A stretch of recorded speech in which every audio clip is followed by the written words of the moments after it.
Monty, you want to pray for us this morning? Dear Heavenly Father, Lord, we thank you for this day, and Lord, we just ask for your continued blessings upon us as a fiscal court and a county. Lord, we lift up all those that were affected by the storm last night, whether it be here in Kentucky, Illinois, Southern Illinois, and Southeast Missouri, Tennessee. We just lift all them up to you and just pray for each and every one of them. Be with us as we conduct our business today, and we love you, and we just pray all these things in the name of your Son, Jesus Christ. Amen. Amen.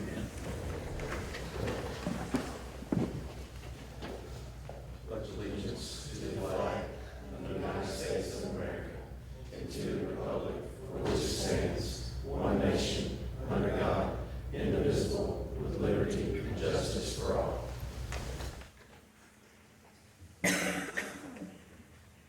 We'll go ahead and call Marsh County Fiscal Court to order, March 3rd, 2020. First on the agenda is Economic Director Josh Tubbs. Good morning, sir. Thank you. Good morning, Judge. Good morning, Commissioners. Morning, Judge, we've got the opportunity with the Mega Fit Mills project to qualify for a CDBG grant through their economic development program, of course, through Department for Local Government. To begin the process for the application process for this grant, which is quite extensive because it is CDBG related, I've sent a resolution to you and to the commissioners and to Jason for his review, and need to get this resolution approved. This basically, again, will start the process, and Judge, this will give you the authorization from the fiscal court to sign the environmental assessment that our grant administrator will be completing for this project when that time comes. Now, this does not bind the fiscal court to anything whatsoever. And once we start the process of the three-part negotiations between the county and Kentucky Lake Economic Development and the company, we get to a point where we can't figure it out, then anybody can pull out at any time for this grant. So anyway, that's the resolution I have for you guys this morning. Outstanding. Let me go ahead and read this resolution. Marsh County Fiscal Court Resolution, whereas the Marsh County Fiscal Court gives support to Opportunity Marshall DBA Kentucky Lake Economic Development as a subrecipient, and approves the Marsh County Judge Executive Kevin Neal to sign all documents relating to the Community Development Block Grant Economic Development Project, Mega Fit Mills LLC, as a participating party. Now therefore be it resolved that the Marsh County Fiscal Court does hereby resolve and agree to accept the conditions set forth in the resolution. Be it further resolved that Marsh County Judge Executive Kevin Neal is hereby designated as the Environmental Certifying Officer, ECO, for Marsh County, Kentucky. The foregoing resolution was adopted as above, set forth by a majority vote of all members of the Marsh County Fiscal Court present. A quorum being constituted in said resolution has been duly made permanent part of the minutes of the Marsh County Fiscal Court. I move we approve the resolution. Second. All those in favor say aye. Aye. Any opposed? Motion carries. Thank you, Judge. Thank you, sir. I'll report back when we get more detailed. Outstanding. Thank you.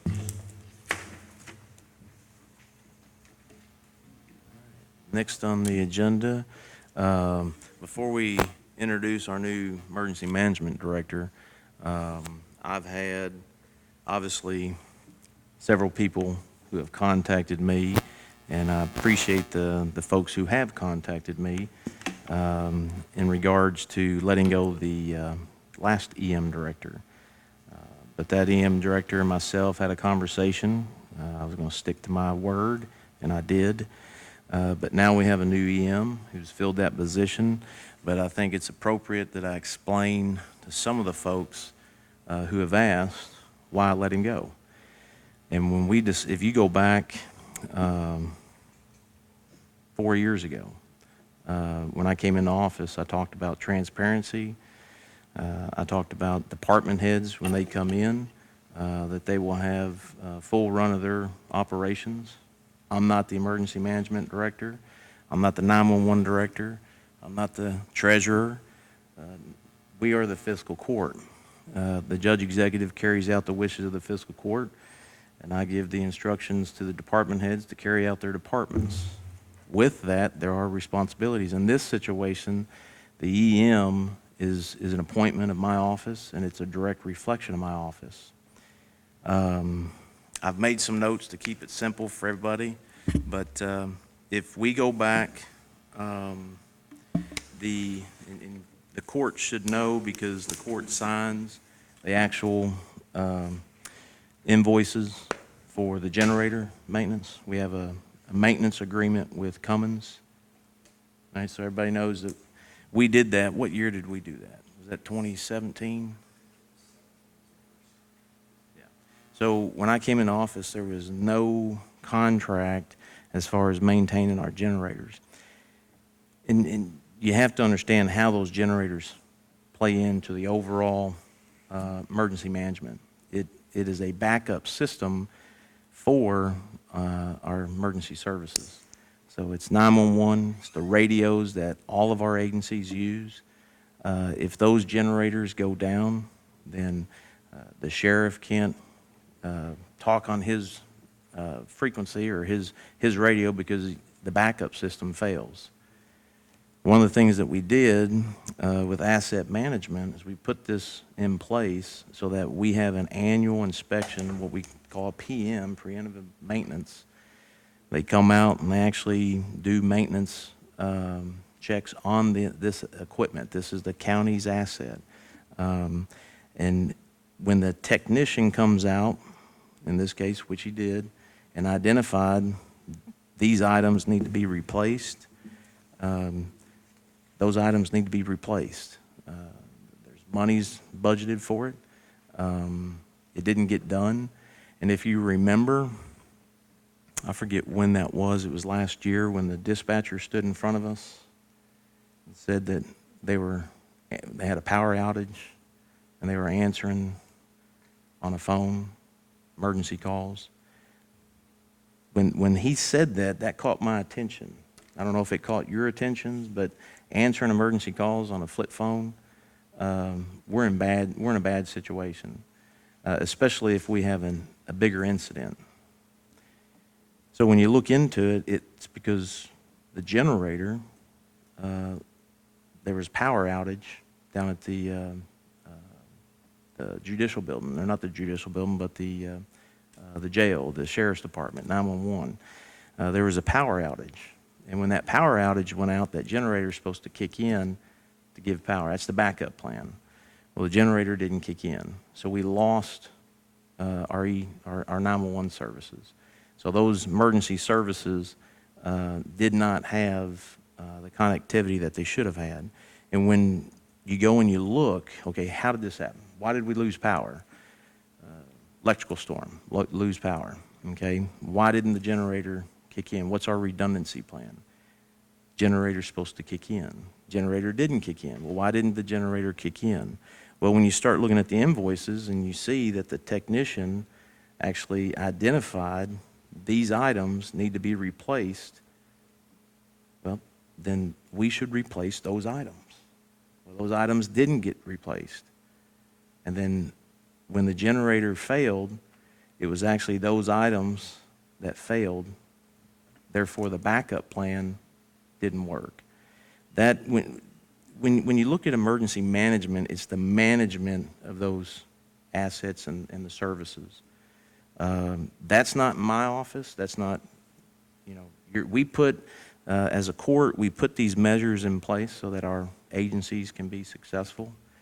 Most importantly, the service that is provided to the community, that those assets are there. That was the first incident. There were 3 total incidences where generators failed or backup power failed.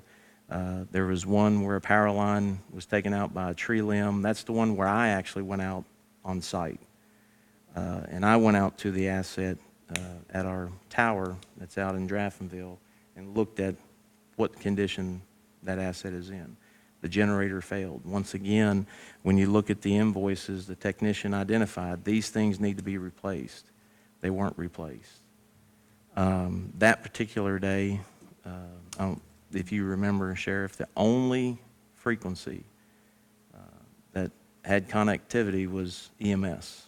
That was it. So if you can imagine all of us sitting here trying to talk at the same time on one frequency, it'd be a cluster. It'd be, in some cases, you guys, in years past, I'm sure you deal with that quite often. It happens.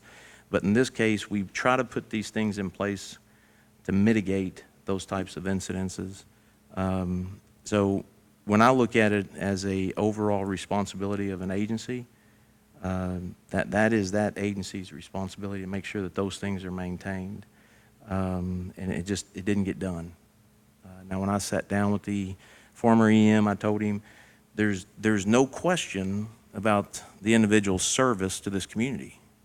There's no question as far as him as an individual. I like him. A lot of us do.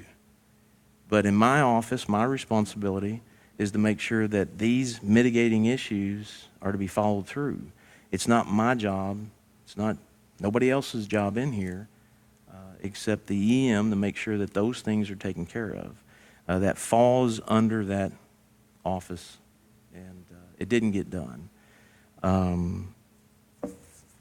The other thing, statutory requirements, and these are things that I've already spoke with the new EM director that, these things have to be done. There's statutory requirements, there's asset requirements that have to be maintained. The statutory requirement, everyone knows what the EOP is, Emergency Operations Plan. The county has an emergency operations plan. That has to be filed with and it says shall, there's no skirting around it. That EOP plan has to be filed with the clerk's office. If you go back, what was it, about 2 months ago, I was in Murray doing a deposition, and an attorney sitting across from me talking about items that weren't filed with the clerk's office 30 years ago. There's a reason why we have to follow those statutes and things have to be filed. And I don't know where we are on that or what the outcome is, but in that similar incident, we don't have anything filed with the clerk's office. Now, that doesn't mean that it didn't get done, but the statute says that it shall be recorded with the clerk's office, and the EOP is not recorded with the clerk's office. That is the management side. I know that there's people that got upset because of emotions. I can't govern by popular opinion. I have to look at what's in front of me as a judge executive in this fiscal court. Just like doing a deposition, those same things apply. If the statute says we have to do X, Y, and Z, then we have to do X, Y, and Z. And in this case, that not being filed is a management side of it. There's the execution side of it. As I've shared, we all like to be the boots on the ground. We all like to get out there if we've worked our way up through the ranks in those professions. But there is a time and place when you actually have to transition to the management side of it. And if the management side is failing, or if it's not adequate, if it's not meeting statutory requirements, then am I supposed to look the other way? Am I going to? I mean, those are the things that are going to have to be done, and things like that didn't get done. And the biggest one, and I'll give you guys copies of this. If there's one thing that really disturbs me is this issue here. We have 4 frequencies in this county that the agencies operate off. We had a situation where you had individuals communicating with the EM on the frequency that was owned by the rescue squad and DES. Now, when you look at this frequency, this was 2015, and I'm just going to read this to you. This is the notice from the FCC back in 2015 regarding the actual frequency, notifying the EM office. Now, this notification letter came in May for an expiration date of August of 15. The former EM wasn't here when this letter came in. But this is important because the FCC notified the agency stating that the frequency was going to expire. That was, the expiration date was August 1 of 2015. Now, back in 2015, that frequency expired.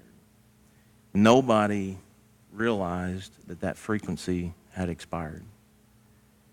Now, you may ask, well, okay, we just renew it and move on. The problem is once again, we have 4 frequencies. They're not making new frequencies.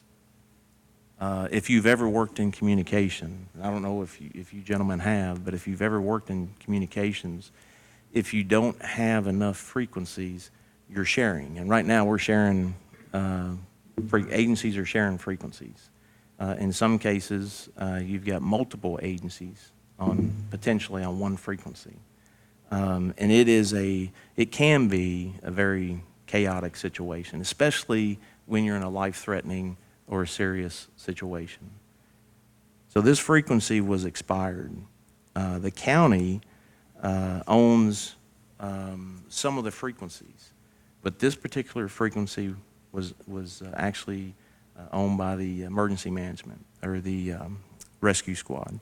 Nobody knew that it was expired. There was activity in our county back in, I believe, December. Callaway County representatives were in our county looking at our infrastructure. For what? I don't know.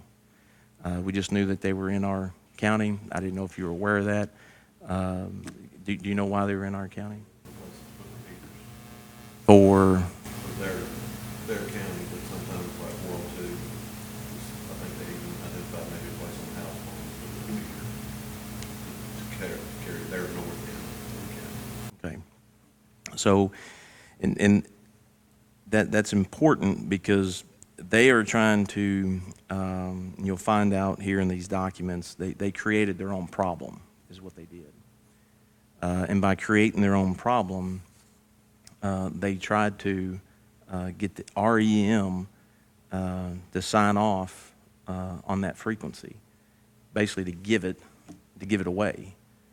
And clearly in these documents, the EM did not understand the details. I mean, it spells it out in the email what their problem was. They created this problem because they're making some changes. I had talked to the judge executive at the PAD office several months ago and asked him if there was a new system that they were putting in, and he said it was. Where you need to understand is that is a frequency that we cannot give up. Absolutely cannot give that frequency up. We give that frequency up, now we're down to 3. And those agencies that operated off of that frequency are going to have to operate off the 3 frequencies. We have enough agencies operating on these frequencies. And this is disturbing to me because, I sat with this and I had 2 things. I didn't know if he was being manipulated by these individuals. And it's not, I'm just talking about Callaway. There's some folks in our emergency services that are directly involved in this. And that's my concern, is I don't know if he was being manipulated or if he was part of it. I don't know. But when it comes to our infrastructure and our frequencies for our agencies, we don't give up our frequencies. We'd be fools to give up one of our frequencies. And that's what was actually taking place, to the point where I bought that frequency out of my office for the county because it was sitting there expired. Anybody can buy that frequency. Is that correct? Anybody can buy that frequency. Any public safety. Any public safety, yes, can buy that frequency. That to me was an emergency because the county cannot afford to lose that frequency. So we bought it, the county owns it, and those agencies are operating off of it. That's the type of thing. That's not my, gentlemen, that's not my job. I don't have time to be dealing with that, but guess what? I had to. And I made a command decision. I'm not going to lose that frequency. Absolutely not. I understand communications enough that I'm not going to give up a frequency and put those services, multiple agencies on different channels to share. It's not going to happen. And it is concerning because there's people in this community, in the emergency services community, that actually were involved in this. I'm just going to read to you because when the invoice was sent to the EM's office for almost $438, they were going to charge us. They charged us. They sent us an invoice to pay for this attempt to give up this frequency. And I said, absolutely not. We're not paying for that. We already own it. No one gave authorization out of my office for that to happen. So we reached out to the vendor and told him who authorized this and why was this research being conducted. And this was the communication that they sent to our office, and this was a screenshot of a text message. And this was sent to the deputy EM. Kurt, we need to see if we can get this signed by someone in Callaway County so that we can keep the rescue squad on the same frequencies that have been on. Callaway doesn't use the exact frequency, but it's close enough that the FCC is requiring them to sign off on it, a letter of concurrence. Now, here's the thing. When I bought that frequency, I didn't have to sign off on anything. The FCC, that frequency, the county, it was our frequency. We renewed it. We bought it. We own it. Now, if you go into their communication here on this email, and this is talking about, their new system that they're trying to put in place, which the same vendor is selling a product, I believe, to that county.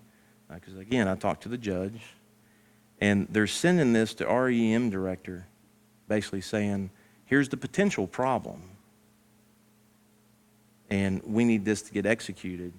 And basically, it'd be signed over to another county or a vendor. They would be taking our frequency to sell their product. Who knows? The fact of the matter is we do not give up our frequency.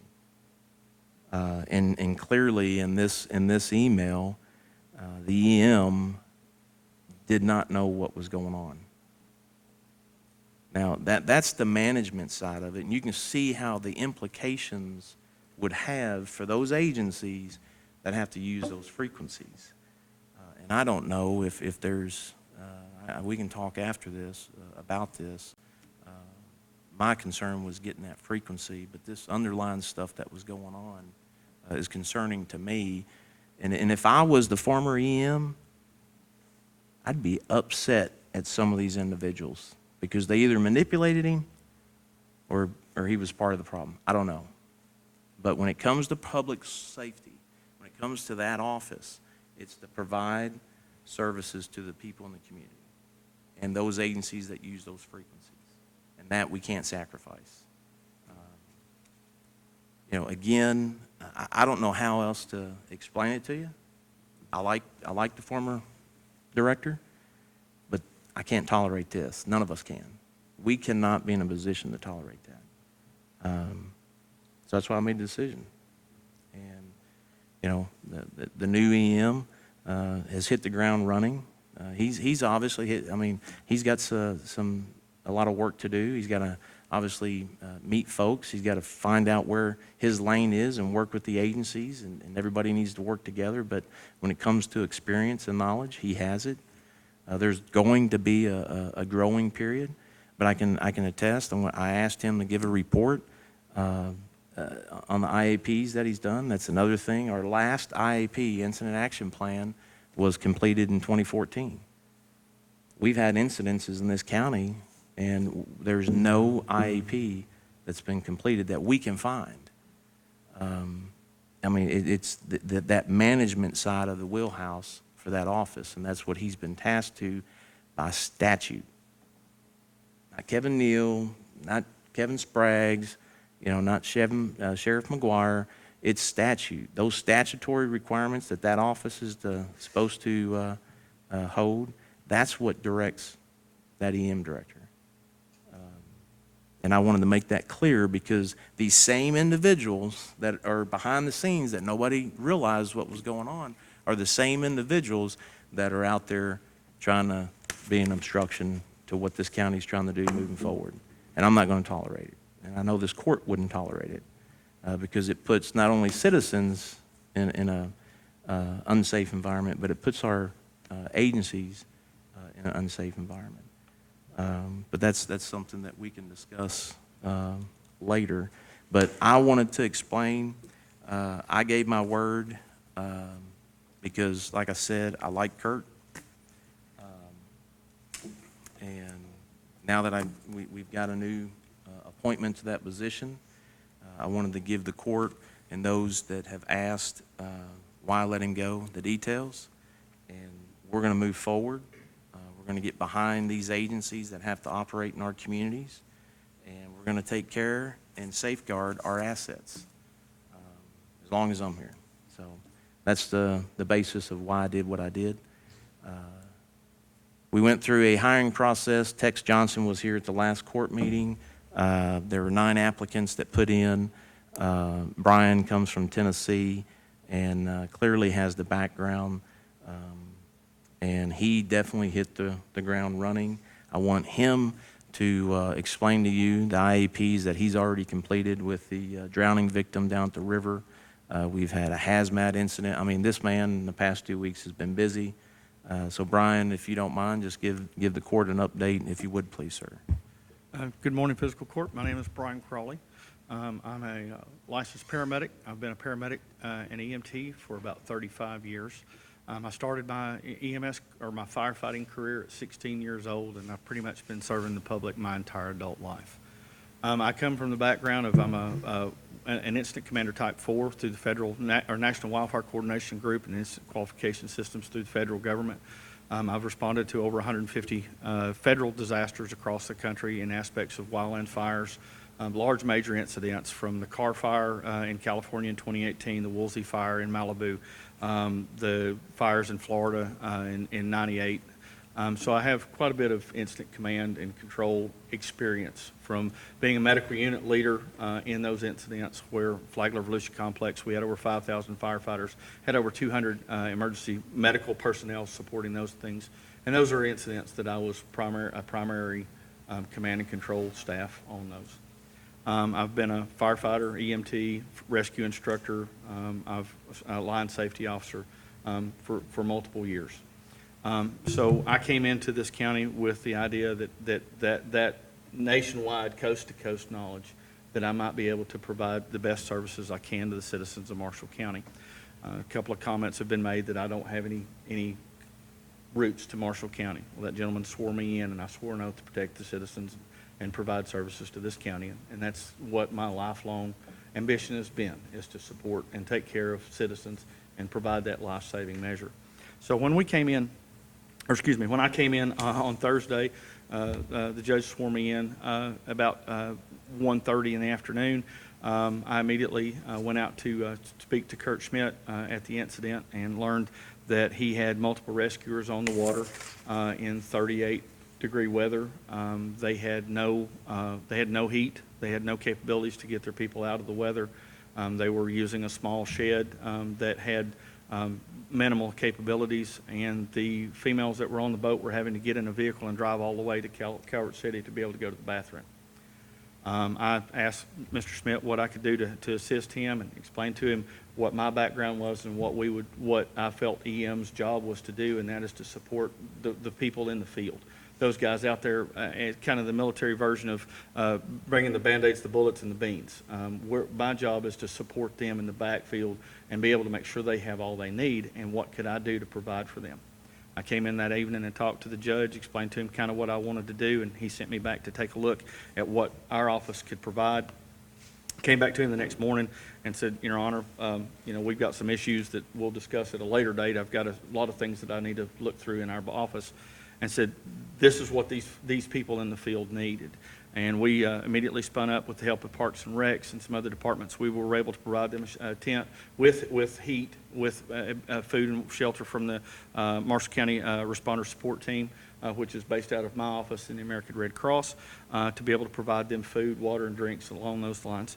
We spun up with the help of the 911 director and their dispatchers and moved the incident command post out, set up and started providing incident accountability for the incident and be able to do check-in, check-out. So we knew everybody that came into the incident and everybody that left, so we didn't leave anybody else in the water, unfortunately.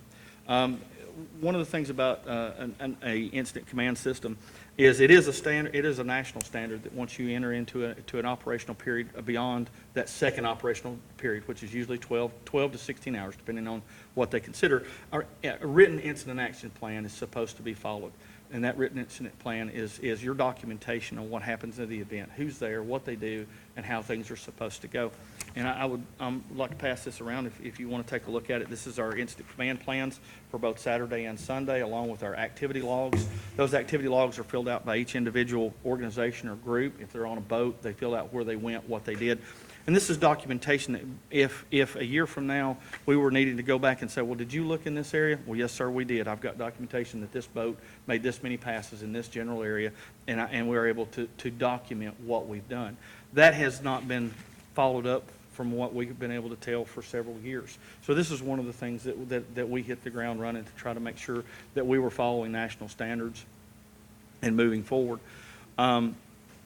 Since the time I've been here, EMA has answered 12 calls under statutory requirements, which are, we've had 6 days on the SAR mission, which included the Mobile Incident Command Post, the Marshall County Responder Support Team, tents, the porta potties. We brought in drones from across the country. I had two gentlemen that came up from Memphis, Tennessee that had experimental drones that were able to put those drones up that do GPS mapping, and they were able to fly over it. And as they're flying over, they're able to not only send photos back to the live video streaming back to the incident command post, so that we're watching as well what they're looking at. So if they see a target and they're like, hey, what is this? We can actually help them see what they were doing. And that mapping system was able to actually take a picture, look at a house, and would pull up the 911 GPS mapping, and you could see what the address was on the screen as he's flying down through those events. And it was a very eye-opening experience for several agencies, including myself. I hadn't had a chance to work with those. So we spent a total of 6 days on that in the 10 days that I've been here. We've had 2 missing person reports. Both were found before the search activity began. We've had a hazardous materials leak that had required Environmental Protection Agency and a hazardous materials response team inside the city of Benton, where a gentleman had allowed 75 gallons worth of gasoline diesel mix to run into the lake or into the creeks, and we had to establish barriers and along those lines. We've responded to a structure fire and assisted with the support team and helped with the incident command. We had an initial call of a car in the water that we responded to on the interstate, and their idea of a car in the water was 2 wheels in the creek, and thank goodness it was not anything more. And then an unknown vehicle in the water. And per statutory, I'm required to respond to, and apparently that has not been going, any multi-agency incident that crosses jurisdictional lines where mutual aid is being responded, any type of incident that may affect more than just the immediate vicinity, anything that will close down the highway for more than 30 minutes to an hour, a state highway, not a county, or any hazardous material spill or incident that may require a hazardous materials response, and that's under the Kentucky statute. So far, that's pretty much where we've been. We've been following up on the generator repairs and making sure all those things have been done. We're looking at our infrastructure, our sirens, our code red systems, and trying to get a good estimate so that we can come back to the fiscal court and present where we stand across the county. Just to be blunt, there seems to be a lot of issues that we're going to have to address as we go forward that aren't meeting just general maintenance standards. Other than that, like I said, my plan is to consolidate as much information as possible and be able to present that information at the next fiscal court. Thank you, Brian. Next on their guest, item C, Chris Freeman's going to give us an update on 911. Morning, sir. Good.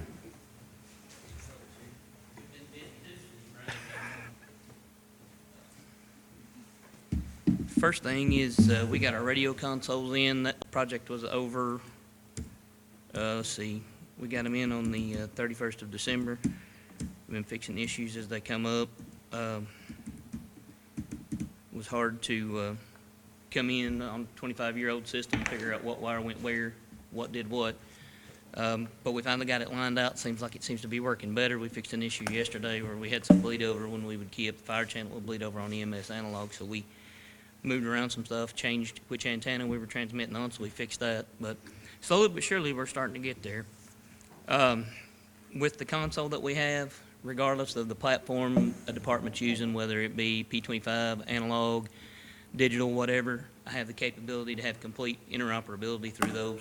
So I can hook a digital channel to an analog channel, and they can talk through the console. So interoperability, we're the best that we can be as far as that goes. Even if folks come in, as long as I have their frequency when they come in to help us, they can talk. So that's a plus with what we did. We're running in what's known as mixed mode because we have some P25 agencies, we have some analog agencies, we have some digital, so we have a lot of stuff out there. But in order to have interoperability, you have to have the radios to do it. So as we build our radio infrastructure up, we went with mixed mode radio, so we have that ability. So whatever a department wants to run, the department can do that. I can take it regardless of some of the things that are rumored out there. We have the ability to take mixed mode communications, and we can all get to the level that we need to get to. We just have to work together to get there.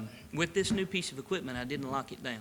The console the last time was locked down. So Sheriff, I know you've heard some pages go out for fire departments on your frequency. That's a learning curve, man. But I learned something when we had the issue where we only had one frequency. I couldn't tone fire departments, but leaving that piece of equipment open and not locking it down to where I can only page from one channel, one bank, one opportunity, it's open. I can page from any channel. So if all we had was a law enforcement channel, I can page fire departments. I just have to make contact with them, tell them to go to that channel. I can alert those pagers, and I can get responders where they need to go. We've never had the ability to do that. So that is a great plus and a great ability to do that. But like I say, it's going to be a learning curve, but because for 20 years, all they did was hit a button, and things did what they were supposed to do. Now they have control of what those things do. So they have to, first off, understand what those buttons do, and they're learning. We've been teaching it as we go along, and then what to do when those buttons break and how to move them around. So it's a bit of a learning curve when all you had to do was hit a button, and now you have to be responsible to know what that button does, why that button does that, and what to do when it breaks and how to fix it. So we're getting there. We're working on the 911 services board with them right now to close the grants out, so we'll be returning the money the county fund for the grants here pretty soon. So the projects are complete. I've got the invoices done. I'm waiting on a closeout form from Homeland Security, and when that's done, all that money minus our match will come back to the county. So those projects are complete. The next generation 911 recorder that we got, same grant cycle, that's complete as well. We're working on closing that out. I've been in discussions with Brian Cutsinger with EMS to do some training. I've identified a little bit of an issue with some of our EMD that we do, or emergency medical dispatch. I noticed when I first came here, our infrastructure that provides that service is expired. So that's one of the things we're going to do with the upfit of the building is replace that system. So I want Brian, and I've talked to him several times, to be involved in what we move to and how we move there, because this is vital. We've had a couple instances here with some drug overdoses and some things, and there is no protocol in our EMD for the administration of nasal Narcan. It's a new problem, so me and Brian are working together. He's going to teach a class on how to do that over the phone if that's available and it's to that person, what the dispatcher will do to do that. And then also in that same training he's developing for us, he's going to help us identify agonal breath so we can start CPR faster, and if there's an AED, we can get that done as well. Because studies have shown the faster you start CPR during that agonal time where your body's taking its last breath, that recovery is better. The chance for it is better. So we want to improve. We want to hit that national standard. And the reason to replace this recorder is it gives us the opportunity to do quality assurance and quality improvement. So when we get our EMD updated and Brian gets his protocols in there, we can pull calls randomly, look at those calls with Brian, and we can say, hey, we need to improve on this. And we can go back to that person and we can teach them. You could have done better here. You did a really good job here. or there's nothing wrong with this particular type of call, but we've got to work on these. So it allows us to identify our strengths and weaknesses, what we need to work on and what we don't. So that's something we didn't have before that we have the capability to do now. Let's see here, what else we got? The new building's going really well. It's busy. Been spending a lot of time talking to contractors and doing things like that as we transition toward more what's going to happen on the inside of that building, and it's only going to get busier for me as we begin to upfit and things of that nature. So RFP times, things of that nature, will probably be coming up pretty quickly. Let's see, what else we got? Brian kind of talked to you a little bit about, in his speech there, a little bit about us going to the scene and actually providing on-scene communications. And that's one of the things I wanted to do when I came here. We had 3 dispatchers that were already trained, and Nina and FEMA and several other places call it tactical dispatch, and it kind of got a horse laugh a little bit, and we kind of got the ability to get out there and see what that was all about. So what it basically boiled down to was we had people on the scene who were able to handle the administrative task and help those responders and put more people in boats, more people on the ground, because they weren't having to worry about filling this paperwork out, doing hourly accountability checks, making sure who was on the scene and who was leaving the scene, so everybody left at the end of the day, and there was no question. The people who were here left as well. So that's what we provided to that scene. It wasn't tactical vest. It wasn't standing over top of a police officer. That word sometimes is a little bit freaky, but in my profession, that's what they call it. I was an instructor for that particular program, and that's what they call it. So tactical for us is just moving radio channels to tactical channels. Sometimes it's on scene, sometimes it's not. Chris, can I interrupt you for a second? Sure. Because I think this is important, and this is exactly what we're experiencing from my observation in this county. When we have a national standard, okay, so this is going on nationally, we don't dumb it down for us. We have to educate up so that our folks understand what the national standard and what the language is. And a lot of times, I'm sure you guys have seen it, but we tend to dumb it down, or we bring it down to another language or another definition, but when actually we need to go up with that language. We need to call it what it is if it's a national standard. So, and that's what he's referring to when he used the tactical 911. I share an incident, and Eddie, you might remember this, when Officer Gwill was almost killed in Paducah. I had 5 people working that night. That one incident totally drained my resources. The 911 faces the same thing. We had, in the county, we had some vehicles being stolen.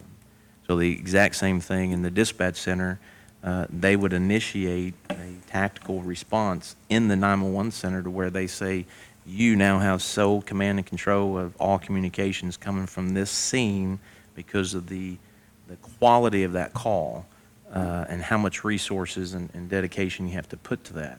So that's just the management piece from that office. And so we have to educate our people to understand what that means. When we dumb it down, there's somebody on the other end that's going to be relying on a quality of service, and we lose focus on that. So anyways, go Sure. ahead. Sorry. And sometimes we can be useful on scene, like with the drowning. We were actually filling out the paperwork, the communication logs, things of that nature, making sure those things got done. So there are tasks and times where you'll actually be somewhere on scene, but we were not on a boat. We were not anywhere in any type danger in that particular time.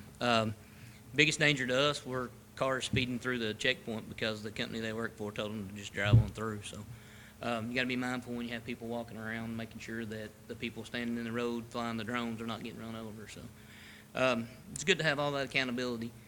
A couple things come out of that, though. My folks got to experience that.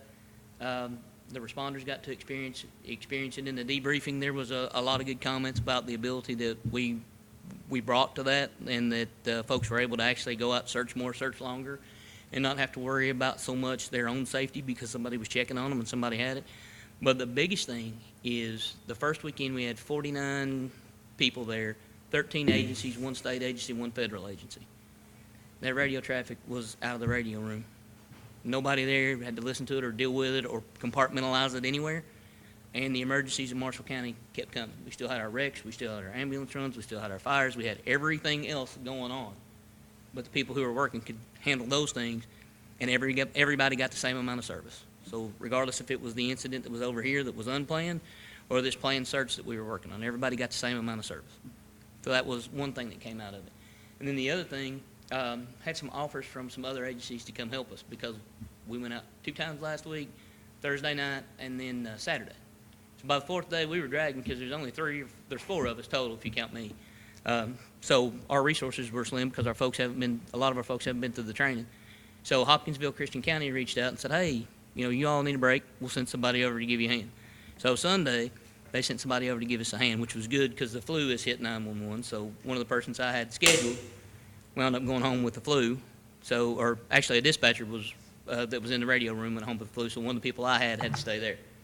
So if Sarah hadn't come over, we would have been short in the command post. But we realized that there's an opportunity between dispatch centers that we can help each other. So we're looking at one of the first mutual aid agreements between dispatch centers to help each other in times of need like that. So that was something else cool that came out of that we hadn't really thought about. It's outside your normal scope, outside your little box of what you normally deal with every day. It's kind of neat that came up. Well, I think it's important too that this is to my knowledge the first across the state. I mean, there is something called TERT where we're kind of activated in Kentucky, but we're kind of not. We can go to other states to help with like tornadoes and things like that. Like you'll see communications crews leave and go to Florida during hurricanes and stuff. So we've been working on trying to get something like that together for about 8 years, but it kind of stalled. Nothing's really happening with it because of state emergency management issues and mutual aid agreements and things like that. So that kind of stalled, but that doesn't stop us from working in our local region together. So that was pretty neat to kind of take that concept for TERT, which is Telecommunications Emergency Response Team, and break it down to our region. So, I mean, you could look at it if we've been doing things to help each other, like when the officer was killed, Officer Meacham in Hopkinsville. When I was at Barry Metcalf, we sent people over there. I actually was supervisor on the shift the night because that was the first night that particular shift that was working came back, and I trained them in the academy, so I volunteered to sit with them so the director could go home. So I sat with them till about 10 o'clock that evening, and just doing things like that, and then working Christmas dinners, Christmas parties. Some folks come over and do that. So we've done small little things like that, but there's never been any kind of organization. So this is an opportunity to do something like that to actually bring some structure and organization to our profession, because it's lacking in organization, leadership, skills, training, and things of that nature. So it's one of those things that'll bring it up to another notch. Got the opportunity to go assist the Kentucky State Police the other night in Aurora on an incident that they had.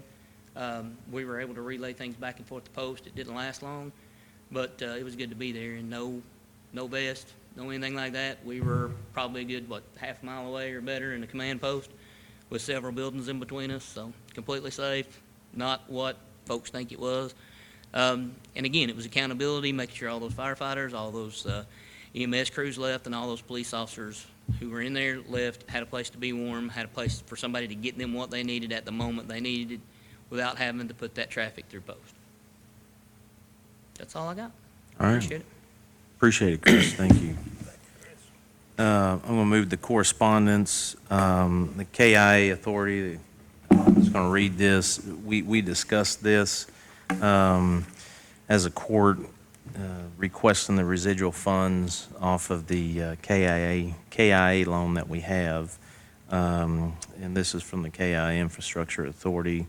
Dear Judge Executive Neal, thanks for your request to use residual funds dated October 29, 2019. All requests such as these are carefully and thoughtfully reviewed on a case-by-case basis, weighing both the impacts on the perpetuity of the program and impacts on the borrower. Many factors are considered. At this time, we have determined that the request is declined because of the proposed scope of work is outside the scope of the original project and will require a new environmental review. It is our understanding that a new project has been submitted for the 2021 call for projects and has included this scope of work in the new project profile. We appreciate your interest in the Kentucky Infrastructure Authority loan program, and we are available anytime at your request to assist you with your financing options. So if you remember, we had some residual funds that we wanted to request to try to use for the casing on the sewer project underneath the interstate. The other side of the interstate still falls within the Chestnut Creek area. That Chestnut Creek area runs all the way up close to Johnny's Barbershop and comes back down. So as far as the scope of the project, the Chestnut Creek area was the focus. I mean, we ran all the way out to the other end of the Chestnut Creek area on 68. So the timeline doesn't fit. I know Kevin came by my office last week, and we discussed the sewer septic system there at the multi-facility.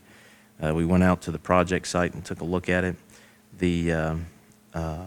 This timeline with the residual funds to try to tie that in with that multi-facility build so that we weren't wasting monies per se, putting in the septic system, and then we got a line coming potentially down the road in a couple of months.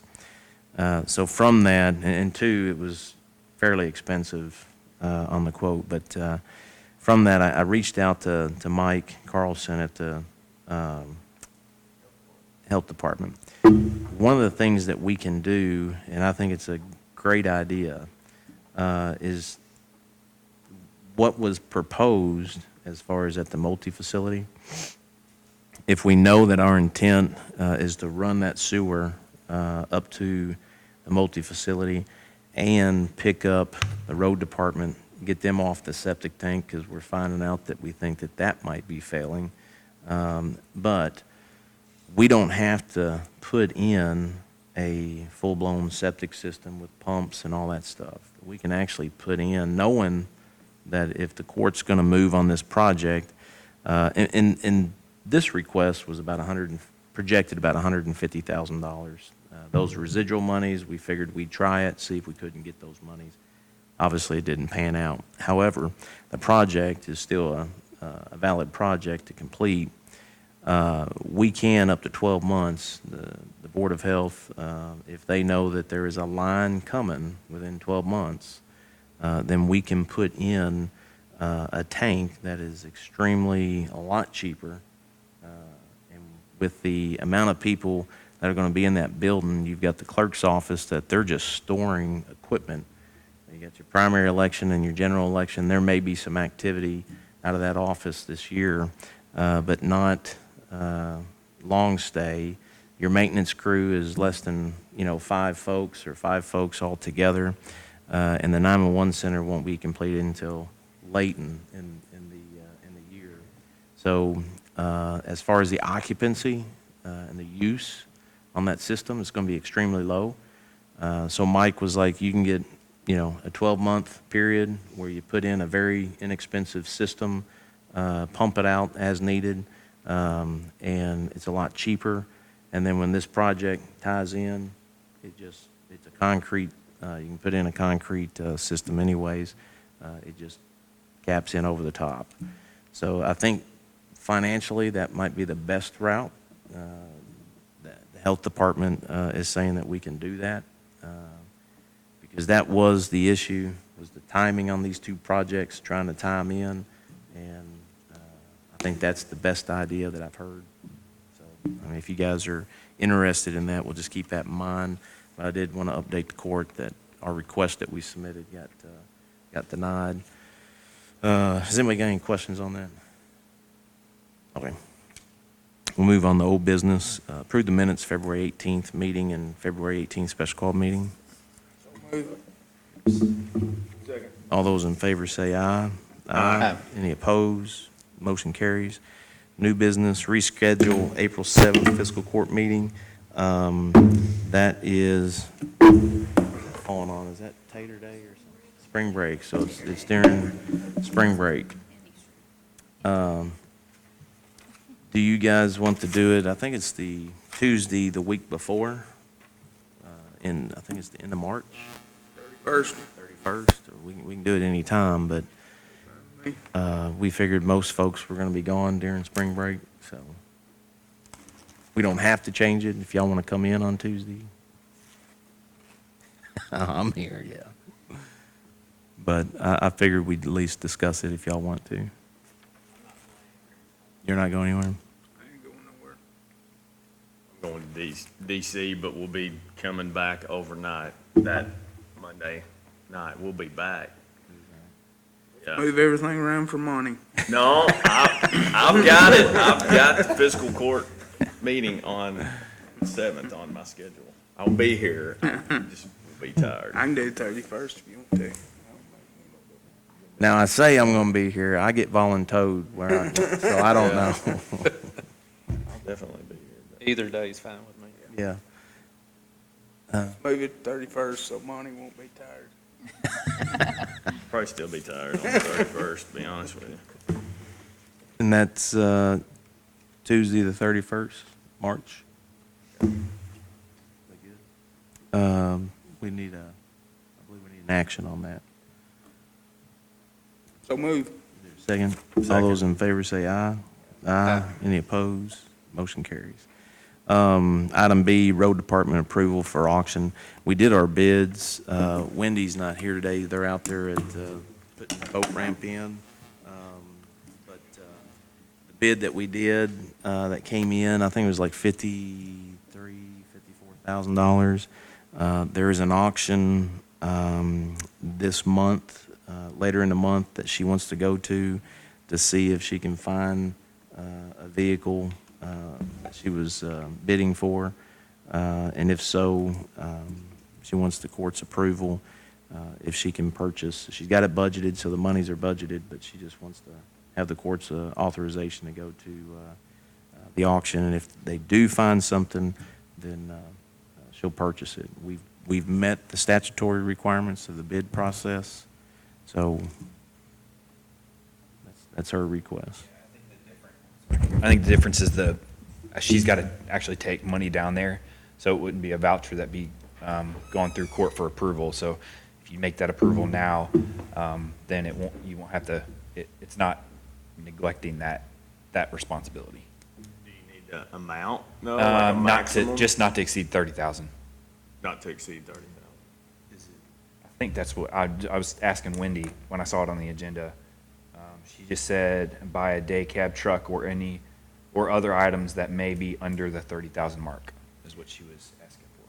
Now, Jason, if we bid this out specifically for that truck, the bid came back, it didn't meet the specs. Yeah, it didn't meet specs. So if she goes to the auction and finds a vehicle that meets the specs that she wants for, say, 45,000, well, I'm just throwing a number out.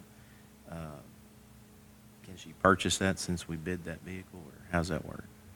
I would be hesitant to say, go ahead and buy it at 45. Okay. Obviously, if it's under 30, I mean. Sure. That's not anything you got to bid anyway. Yeah. So. Yeah, if she goes down there and finds something under 30, then, yeah, feel free. So I move we approve her to be able to go to that auction and spend up to the $30,000. Second. All those in favor say aye. Aye. Any opposed? Motion carries. Next is the board appointments. And this is going to be South Marshall. Let me see, hang on. Not South Marshall, East Marshall. This is East Marshall. Judge O'Neill, I'll be resigning from the board of East Marshall Fire District Board effective February 9th, 2020. I will be moving from the district and therefore will no longer meet the requirement of a landowner board member. I have been serving in one of the elected landowner positions. My current term expires June 30th of 2023. And that is Casey Orlowski has indicated that he would serve the remainder of the term on the East Marshall Fire Protection Board. Casey was a commercial loan officer at a large bank before retirement. We would like to consider him for the position. I've got a Rick Witowski that I'd like to appoint to that remaining position to end the term June 30th of 2023.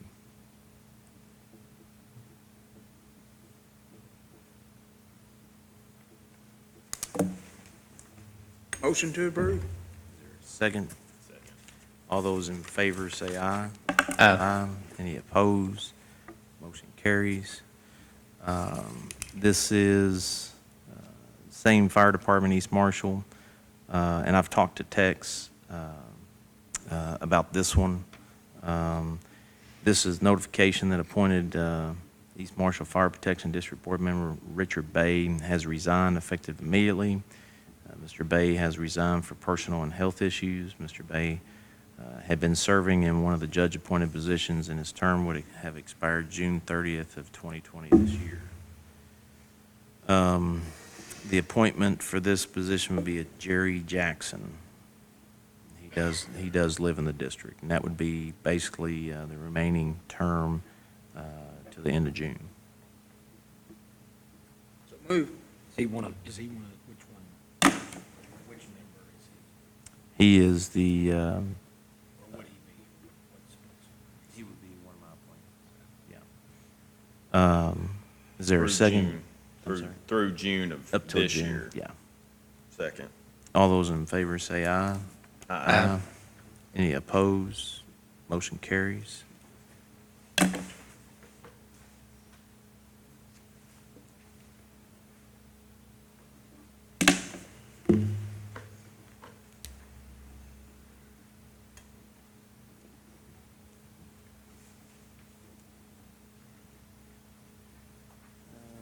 Item D, memorandum of agreement. If you remember, we had discussed with Marcella's to go into an agreement for a Red Cross shelter during an emergency. And we had this, we drafted it, Jason drafted it, and then we sent it to Marcella's. The board wanted some changes, so this is the one of the revised or draft MOU. So I'm just going to read this. Memorandum of Agreement. This agreement entered into by and between the Marshall County Fiscal Court and Marshall County Community Kitchen Incorporated, a.k.a. Marcella's Kitchen, is done pursuant to the terms and conditions as spelled out below. Both entities realize and acknowledge that due to various and unpredictable circumstances such as extreme heat, cold, snow, flooding, or other natural or non-natural emergencies, temporary shelters may be necessary for persons who have been displaced or whose lives may be endangered due to emergency situations. Item 2, and you'll see on this where they struck through the language that we had prepared, and this is what they wanted in here. Marcella's agrees to make its real property available as a Red Cross managed shelter per the Red Cross definition of a managed shelter. The periods in which Marcella's will be used as a shelter will be those agreed upon by Marcella's Kitchen's board and the Red Cross so as not to interfere with the normal operation of Marcella's Kitchen. Item 3, in exchange and in consideration of Marcella's offering its real property as a temporary shelter in these situations, and in order to help ensure that Marcella's stays viable as a temporary shelter, Marshall County Fiscal Court shall add Marcella's electricity generator to Marshall County Fiscal Court's existing service plan. The Marshall County Fiscal Court being solely responsible for the payments on this service plan. In addition, Marshall County Fiscal Court will be responsible for the refueling services for Marcella's electricity generator during periods in which the facility is being used as a Red Cross managed shelter. Neither party may assign this agreement in whole or in part without the express written consent of the other party. Either party may terminate this agreement by giving other party at least 30 days advance written notice of its intent to terminate. This agreement shall be effected upon both entities ratifying and executing this agreement. One thing I just want to share, some of you already know this. If we qualify for FEMA, these are the things that we can actually get reimbursed on. So this is a good agreement to go into. And obviously, we all know that the facility can house quite a few people, and it can actually be utilized for citizens during those times of need. So I don't have any problem with the changes they suggested, but just to be consistent on that last red line, in addition, MCFC, I would say shall be responsible instead of will, just because shall is used throughout the agreement, so.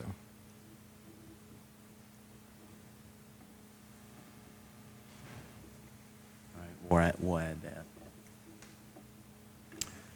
I move we approve with that change from will to shall. Second. Paragraph 3. Is there a second? Second. All those in favor say aye. Aye. Any opposed? Motion carries. Bid opening 2020 mowing.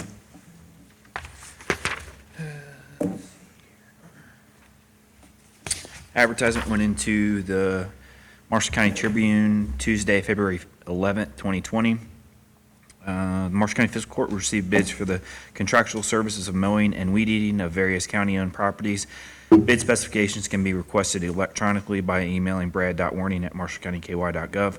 Bids will be received until 12 p.m. on March 2nd, 2020 at the Marshall County Judge's Executive's Office located at 1101 Main Street, Benton, Kentucky 42025. Marshall County Fiscal Court reserves the right to reject any and all bids. First one I received was from Evolution Property Works, and this is what it says. 2020 mowing bid for the 18 properties, including the mowing the courthouse twice a week is as follows. Mowing, trimming, edging where appropriate, blowing off the debris will be $375 per week, total of $1,500 per month. And that's Evolution Property Works. They will provide tax number and liability insurance prior to beginning the season.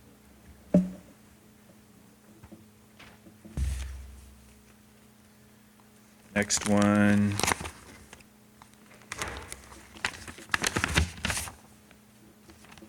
How many months is that? Be 12. Yeah, it would be effective today 18,000. through the end of February, so it's monthly. This is one's from Atkins Lawn Service. Bid for mowing 18 county properties for 2020 mowing season, $19,500. References and insurance information available upon request. Who was that? That's Atkins Lawn Service. That's who we currently have. At least 2 years, right? I think the year prior was JE Services, but he had it the 2 years prior to them. The next one is from Ken Claude at the Callaway County Jailer.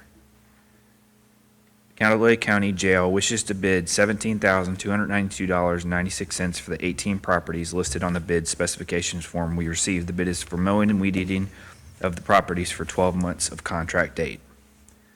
That's $17,292.96. What? That was 19.5. Okay, Anita just brought up a good point. Does this include that potential new property? It Okay, does. Okay. So I had talked to, and this is something that a couple of vendors had asked about the property that is intended to be deeded to the county at the corner of 68 and 80. So when they go out there, it looks as if part of it was maintained by a mower, and then the other part was bush hogged. To stay consistent, I told them to focus on the parts that were maintained by the mowing, because a lot of these companies just do like residential mowing, and they don't have the equipment to bush hog. So after we actually get the deed and we know what the actual responsibilities are, these numbers, they may change. We may have to talk to them, or we may just say, the road department has to take care of the parts that are bush hogged. So just so you guys kind of know, these are all consistent with what I told them. I think I didn't include any of that. All the spraying and stuff we would have the road department do. All this would just be the general mowing and weed eating around the parking lot area. Next one. This is the last one.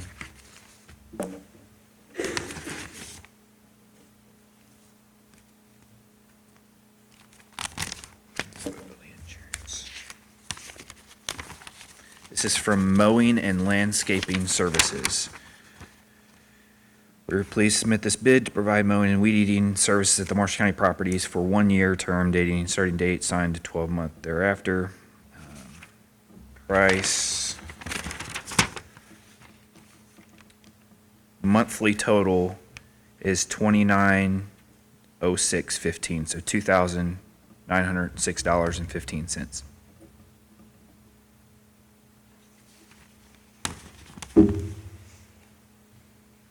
So it looks like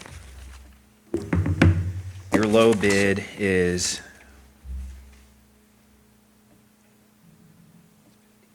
Jailer's office, whatever that is. Callaway County Jail Yeah.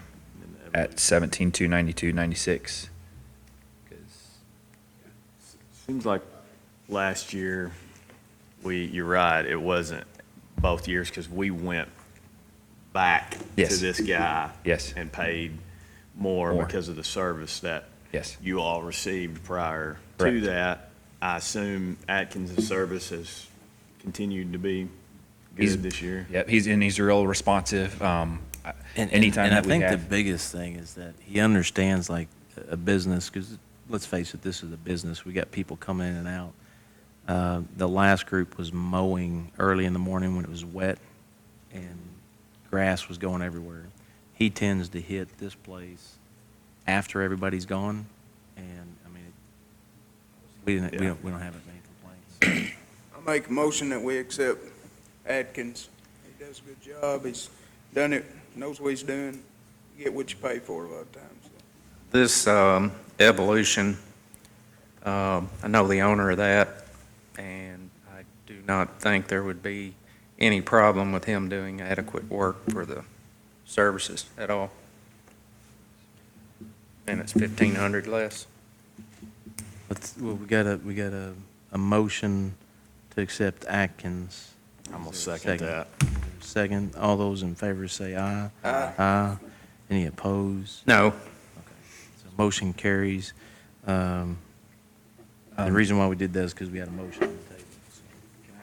Question. I know when we bid services, and the lowest bid is not accepted, sometimes they want to, I guess maybe an auditor would want a reasoning behind not accepting the lowest bid. Is that anything that we need to? Yeah, maybe just elaborate a little bit on what you talked about with, Yeah. with Michael's prior Okay. Yes. service. So we had Adkins, I think it was 17 in the bids. We went with the lowest bidder, and the service, I mean, we had routine complaints. The vehicles that are parked around the courthouse, the grass clippings would be blown on the vehicles. And if it was wet in the morning, in the summertime, it'd stick to the vehicle. The fencing around the facility, that grass would stick to it. When they would drive through, when it was wet, we'd have ruts. When they would turn their 0-degree turn mowers, it would kick up the dirt and cause ruts. So from a public perspective, you know, this is, we'd like to maintain this facility professionally. And Adkins, we realize, is kind of like what Commissioner Lamb said, you pay what you get. Not insinuating, Kevin, that the company that you're talking about would do that, but we've been down that road where we went with the lowest bidder, and it didn't, and nothing against that company, but the service is he It ain't paid broke, more don't attention. fix it. That's right. And so we went back with Adkins this last year in 18 or 19, and the service has been fine. Good? Okay. Yeah. Yeah, because I know those little bitty things about the auditors, they want, we'll make sure that gets in the minutes. They may not even say anything about it They may because not. it's under the 30 anyway. Yeah. That's true. Item F, intra-fund transfer. I have two transfers actually on the agenda, but I only provided you with one Excel document to streamline that a little bit. So we have four OTA transfers into the four different funds. Those are all within their budget, so that includes to the road fund for $500,000, to 911, $90,000, jail, $20,000, general, $500,000.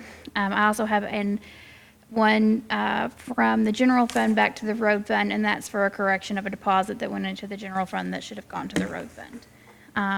So the total deposit there, our transfer is $1,321,511.54. Over to the right-hand side, just kind of for your general knowledge, I thought I'd update you on how far along we are with the budgeted transfers of OTA to those four funds that get OTA money. What's budgeted, what we have so far, what's remaining for the rest of the year, just for your knowledge. And then we have transient tax transfer of $7,971.82.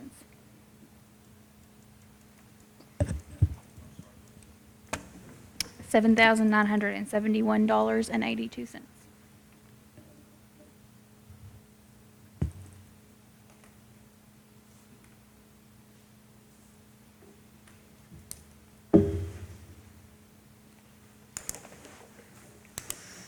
Move we approve the transfer. All right, is there a second? Second. All those in favor say aye. Aye. Any opposed? Motion carries. Okay, so there's not an item G. Item H, payment of the bills. Motion to pay the bills. Second. All those in favor say aye. Aye. Any opposed? Motion carries. Before we go on the 911 workshop, let's take a quick 10-minute recess.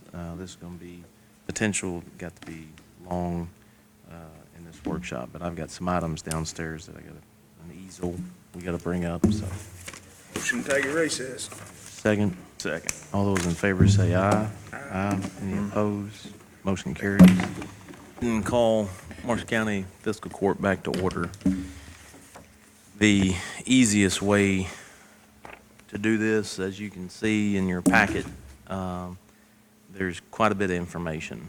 I've talked to some of you, and hopefully the goal is to get everybody to understand from the beginning to the end. We put it out in chronological order, but it's very important just to understand the decisions that we're making, but how this is both affecting us and what actually has occurred over the past, let's see, we can go all the way back to January of 19. So, well, yeah, 18. I was actually dealing with it a little bit before I left. Your mic. Sorry. Yeah, there you go. I was actually dealing with it a little bit before I left Barron County, so it popped up during That's right. the Emergency Services Conference in 2018. That's right. So we just want to, I didn't feel that if I just gave you this and said, here, go, figure it out, that's why I'll put this on the agenda for a workshop, because this is a lot of information, and we want to go through these items. We got about 19 talking points just to better inform you on the bigger picture. And I can assure you, the ones of you that have talked to me, you've got to understand the bigger picture. I mean, so the goal is to go through each one of these talking points, give you the information, and understand from the beginning and to where we're at. So the first item, if you look, is the actual CFR. This is the federal code, and this is important because you'll see later when we get into this. If you go back, I'm going to jump ahead. If you go back to, I believe it was April, when we actually changed our ordinance, we amended our ordinance. The federal code was changed. That information was put in. We were basically threatened with sanction, and the language was put into our ordinance, and that was that was done We got communication in March, and we made those changes as a court in April. And so you'll see that this is a federal code, not a state or a county code. And, but when you go through this, I know Chris got pulled off. This is the best way I can explain it is that at the federal level, the FBI puts this policy in place, and this is a national standard. So this isn't specific to Kentucky. This is all 50 states. And the actual regulations that are laid out, you'll also see that in the CJIS policy, the definitions. We use the definitions off the CFR. So when we look at this is the foundation of what we're trying to do is this definition. So the CFR, Chris, I know you've got a lot more extensive background in this. And if you guys can just take a moment to understand what Chris did for the state. Chris, and I'll let him explain it, and it's very important because he taught this to the individuals that actually use this information in the state. So if you can just briefly describe that, because I think it's important. During my time at the Department of Criminal Justice Training, I was hired for my CJIS background. That's what I did. At the state police, I was part of rebuilding the entire criminal history section. So it was a huge project, got a grant. We rebuilt the entire criminal history project, put it inside the OpenFox module, and built a billing process to collect money. So I got some extensive, not just entering items and querying items like most folks, but I have some project management skills. I was part of the original portion of e-warrants, some of the EEPO stuff, cable ops and those things. When all that stuff that the police officers use come into play, it all touched criminal history, and it was all part of that. So every facet of CJIS, at some point in time during my time in records, I had a hand in. It was in part of that huge project that was going on to overhaul the criminal justice information system in Kentucky as we know it. That allowed me to get the job with the Department of Criminal Justice Training as an instructor. And guess what I taught? CJIS information, full access. What you have to do to be a law enforcement telecommunicator in the state of Kentucky. So it's a 4-hour or 40-hour full access class to every dispatcher in the state of Kentucky from 2011 till I left there. And then I also taught the terminal agency coordinator class for the same amount of time. So if you are a TAC or the person who is taking care of the liaison between state police and these agencies who use CJIS, I taught those folks how to do that. Plus I was the agency TAC at every agency I worked at. So I've got a lot of CJIS knowledge from a lot of different directions, not just a practitioner, not just an auditor. Never been an auditor, that's the one thing, but I've prepared for every audit for every agency I've worked at, and never had a bad audit. So that leads, I also taught all of the police officers their inquiry-only MDT, kept up with CJIS security awareness. So I'm right there with the folks that come to audit. I taught several of them CJIS, taught them refresher courses in CJIS. Before they put CJIS online, I taught those in-services to give you your continuing education every year. When they put them online before the state police took them over, I done the online classes. So there's 25 years worth of CJIS information in this brain and how it works. And the problem with what you have in front of you is it was written in 1978, last amended in 1999. And what 911 does now, and the job of the telecommunicator now and moving into the future, is not where they have us. They have us listed as a non-criminal justice agency. And if you read through these, non-criminal justice agencies are agencies who have access to criminal history. They didn't have a place for us, so they made one. And as they made one, we evolved and nobody kept up with actually what we do. This was written back in the day when every law enforcement agency had their own dispatch center, every EMS had their own dispatch center, and a lot of the fire departments had their own. Well, the sheriff's department closes the office hours at 4:30 then, so they transferred to Ethel at the ambulance service. These rules and regulations were written for that ambulance service answering those calls to get a deputy and get that information, not what we do today. So the first wave of consolidation happened back in the early 90s, where they put EMS, fire, police, all of them on what's known as a centralized dispatch center. And throughout the state, there's a mix of all that. So you still have traditional law enforcement dispatches, like Kentucky State Police. That's what they do. That's the big facet of what they do. And in some communities, they've moved forward and took some 911 for other folks. Our training in this state focuses around one thing, one aspect of it, the law enforcement side of it. You have to have no training if you just answer a 911 call. So our training's not moved up to where we are. How we handle things, our state standard, nothing has moved up to where 911 is actually going. So you're looking at bringing in video, text, telematics, sensor data, all these things in the very near future, because everybody that talks about NG911, it's like this buzzword, nobody really knows what it was.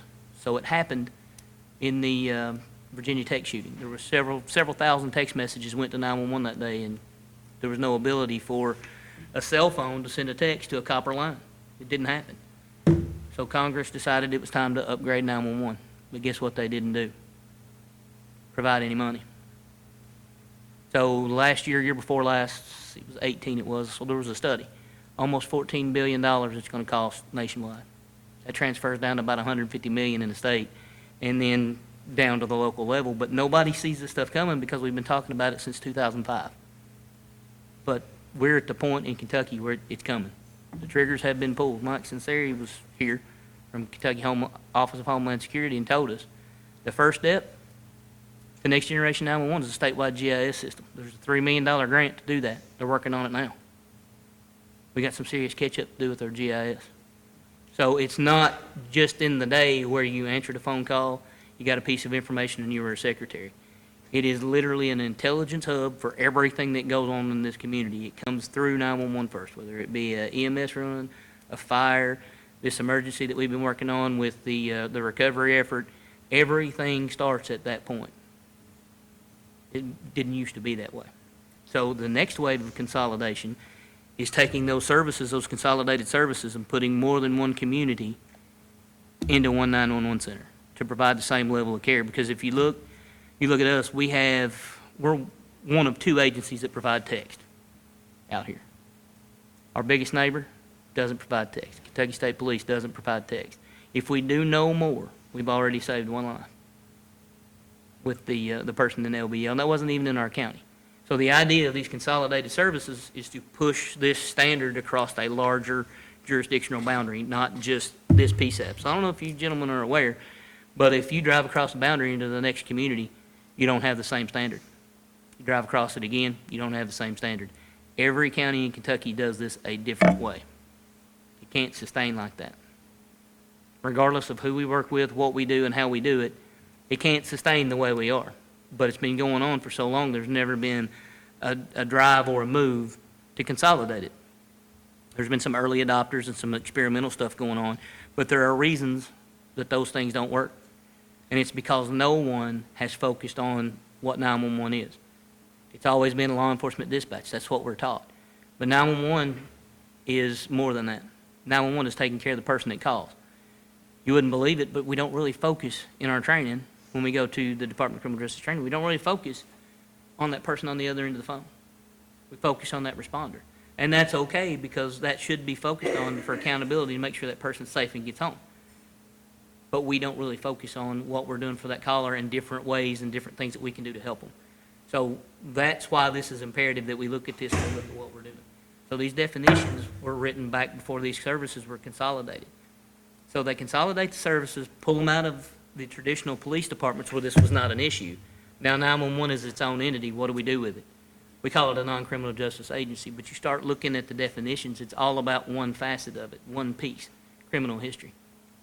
We do everything that system does, we do it. We're a special entity that does that. We're the only people that can provide that service. So just think about that. It would be like me going to a fire department and telling them what engine to buy when I'm not a firefighter. And where we're at this point is the same thing. We're tasked with one entity or one person or one group driving the train when we're dealing with so much more than that. So that's kind of what it is. We're not just a criminal justice agency. We're also providing services to EMS. We're also providing services to fire, but ultimately, we're providing services to the person who is calling 911. And we can't do that to the manner we need to do it without doing this. So this here, this info sheet that we created, it really is to take all this and condense it down to, I asked Chris, I mean, we all know he's very knowledgeable on this, and when he gets to talking about it, he obviously is passionate about this is his career. But I'm like, whoa, slow it down, because this is a lot of information. And he gets that quite often from me, but I think it's important that we do understand what is going on and where we are at. I mean, we've got millions of dollars tied up into this, and we should know this. So we put this together as a user, kind of a info sheet. It is an info sheet. So when you look at this, in the middle where it says Title Code 28, Part 20, that is your Document 1, Federal Code. Okay?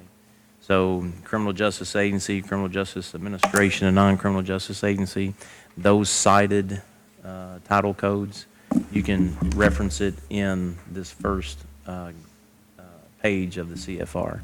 So, and talks about the definitions. Now, if you go to your second document, which is titled KRS Law Enforcement Telecommunicator, on your info sheet, you'll see below Title Code 28, Part 20, right below the KRS 15, 530, 590, see just telecommunicator definitions. And so this document 2 is the actual statute. So this is the state statute. So if you go to reference the state statute for the law enforcement telecommunicator, this is the statutes that apply to that. And if Chris, if you want to talk on the how that definition, because we'll get into it here in a second, where the actual, it states if there's a state statute. So this is the state statute that we refer to. All right, so if you go to the title code part in the middle of the page, you got to look at the two things as a whole. So you have to look at the Criminal Justice Agency. Obviously, the first part of that definition, we are a governmental agency or any subunit thereof that performs the administration of criminal justice. So you got to look at what the administration of criminal justice is, and when you look at that, it tells you, it says, means the performance of any of the following, not all of them, but any of the following activities. And you don't actually have to physically do what the word is saying. If you look at some of the agencies that they list out as being a criminal justice agency, a fire department does not do any of that stuff, but yet in the link user manual, a fire department is listed as a possible criminal justice agency. So they're looking at these definitions and they're breaking them down. And when you do that, we fit that. So let's take a look at that. So it says detection. As far as detection goes, if a police officer's on a traffic stop, we're the person who detects whether or not that person in the car has a warrant. There's no crystal ball that the officer knows that car's stolen, this is that, this is the other. He runs that tag, we make that transaction, we tell that officer this is stolen, pull it over. So that's how we do that. And moving forward into NG911, we'll be able to look at videos, get text messages, have actual on-scene video come in. So we'll be able to see what's going on. We'll be able to look at some of that stuff and provide even more. Every Monday, one of the dispatchers does what she calls warrant roundup. So she goes and pulls files out of the drawer, and she physically sits there in her free time and finds those folks and gets those warrants served. That's another thing that we go to above and beyond on apprehension. Detention, we're doing things with that. We're looking at talking with Judge Jameson, looking at bringing in monitoring ankle monitors for a revenue source for our 911 center. That's one of the things that's mentioned in this, is possibly doing that. So that's above and beyond what a normal 911 center, or what's, quote, normal now, not where we're actually moving toward. Those things will be quite common in that. That's going to be a legislative mandate probably before too long. And you start looking at policy. prosecution, anything that he does preparing for a court case, we get Talking those about bail documents and together. pretrial release, I mean, that's coming, so. So like I was saying before, I didn't see you talking, I'm sorry, I interrupted you there. But the next thing, you go into adjudication, prosecution, and those things. If he's getting ready to try a case, he calls us and said, he says, I need the CAD, I need the audio, I need all that stuff, so we're preparing his discovery for him. Anything that came into that public safety answering point, that first point of contact, we have all of that intelligence, all of those things, and we prepare that for him. And he's able to go take those things and make his case. So we assist in that as well. So, expert testimony. I've had to go to court I don't know how many times and say, this is the 911 call, this is what happened, these are the questions that I asked to get this answer. And if anybody here has ever watched true crime or any of those shows, a bunch of those murders, crimes, start with the interrogation from that dispatcher. They asked him a question when they were emotional and they couldn't think, and they hung themselves on the phone. Now, there's one in San Antonio, Texas, where the gentleman said his dad was bleeding from his ear and his nose, and he'd been shot in the head. But he told the dispatcher the door was locked. How do you know that? The door was locked and he couldn't get in. How could he see where his dad was injured? The dispatcher picked up on that, let the officer know, and then the officer was able to hammer that home in the interrogation and eventually get a confession out of the kid for killing his father. What we ask in those phone calls have an outcome, and that's why these folks like Jason want to see that. They want to know what we're asking. They want that recording because a lot of times, those questions we ask in interrogation, they haven't had time to hang up the phone, sit there in a minute and say, when the police gets here, this is what I'm going to tell them. We're asking them questions in that raw emotional moment, and if we're trained to know what to ask them, we get stuff you can use. So that's how we're able to do that. And you go on further, rehabilitation. We talked about the ankle monitors, monitoring those while those folks are out of our jails. We can reduce the cost in the jails with that. So we're helping getting those prisoners that shouldn't be sitting there overcrowding our jails out there, and we're actually getting involved in helping with that. They say that you have to take these definitions together. So 20.3 A and B, they have to be doing those two things. So I've just showed you how we do those two things. So we're a government entity or subunit thereof that's obviously working toward the administration of criminal justice, right? So the other part it goes into is a state statute or federal regulation. We have a state statute, that's what Chapter 15 is. It defines us out as CJIS law enforcement telecommunicators. Sounds like criminal justice to me. If we're criminal justice information law enforcement telecommunicators, and we go to the criminal justice Department of Criminal Justice training for our training to learn how to dispatch law enforcement. So again, when all of these resources came out of the police departments and things, they didn't know what to do with them. So they classified them as a non-criminal justice agency. So if you look over here, a non-criminal justice agency, which is the third part you have to look at, says that it's a governmental agency that is sometimes tasked. What's sometimes? Once, twice a day. You see where we go back to transferring those phone calls to the lady at EMS after the sheriff's department closes for the day? That was sometimes, 3 or 4 calls a night. Not 88% of our workload. And how I got that number of 88% of our workload, that's not an inclusive number. I have no way to track what I do for him.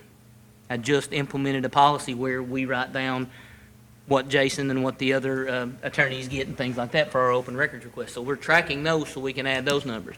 But that's sheer call volume in our CAD.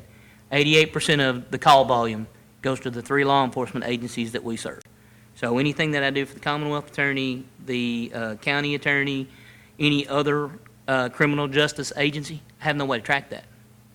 But 88% of what we get into our center is a law enforcement related incident. Now, someone may argue, well, that doesn't mean you use CJIS. If you're encountering a person and you don't use CJIS, that's a major officer safety issue. So every contact should have at least 1 CJIS transaction, if not 2 to 3. So if I contact one person, you should at least have 1 contact, but it's probably more like 2 to 3 because I need to run a tag, I need to run the person, and I need to run any property they have to make sure it's not stolen. So 88% of the time, we're dealing with these calls and we're running these CJIS transactions to the tune of 406,000 yearly transactions, which averages out to about 46.5 CJIS transactions an hour. And that's teletypes coming in that we have to look at, teletypes coming out, plus inquiries we make, entries, all those things. And those stats come straight off our terminal. I'm able to pull those, and those were last year's stats. Let me stop you right there. The yearly transaction count that you have on there is just CJIS. Just CJIS. Okay. Those are just So- CJIS transactions. That's incoming and outgoing messages. That's everything that comes across that terminal. Yeah. So I think that's a little more than sometimes when you're dealing with CJIS. And I just want to jump in here real quick. When we had our meeting, and we'll get into this more in detail, but when we had our meeting with KSP back last year in October, I asked them to define that, and they can't. We can, because when you look at this state statute, that law enforcement telecommunicator under KRS 15 has full access. So he, along with the other employees that we have who fall under this statute, they have full access to the information. The other agencies don't. They have limited access. But when it comes to defining this definition, we defined it. And they didn't have an answer for that. So I just want to share that with you, that this isn't something that we just sat down and threw on paper. We actually took it to the state agency and Took it to the said, governor's office. define this for us, for our agency, and they couldn't do it. So go ahead, I'm sorry. So as you keep moving through that non-criminal justice agency, the next sentence pops up and says, and this is what they tend to hang their hat on, tasked to perform criminal justice dispatching functions. And that goes back to when the police department that the 911s or the law enforcement dispatch was in closed for the day. They transferred those calls somewhere else. The 123, they got it at night back in the late 70s, 80s, and early 90s, before the first wave of consolidation hit. So those weren't technically criminal justice agencies that were doing that. They were just helping out. They were tasked to help out sometimes. So the next part, it says, albeit not a principal part of their duties. Well, when you break it out down here, that's a principal part of what I'm doing. 88% of what we're doing, 88% of what your subsidy is covering is administration of criminal justice type events. Then you keep going.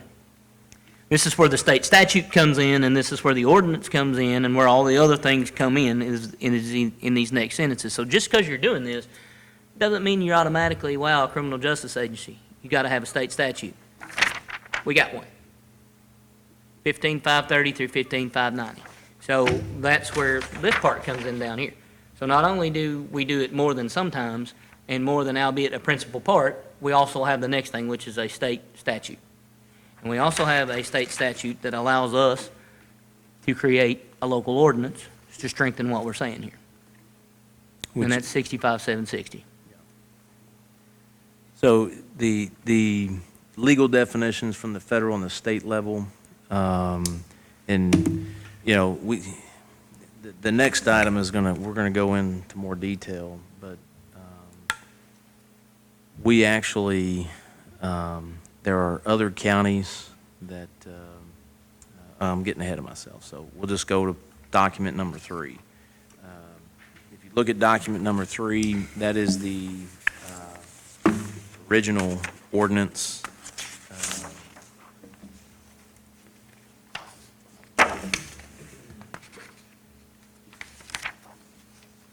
So if you open up, this is the original ordinance that we put in place. Now,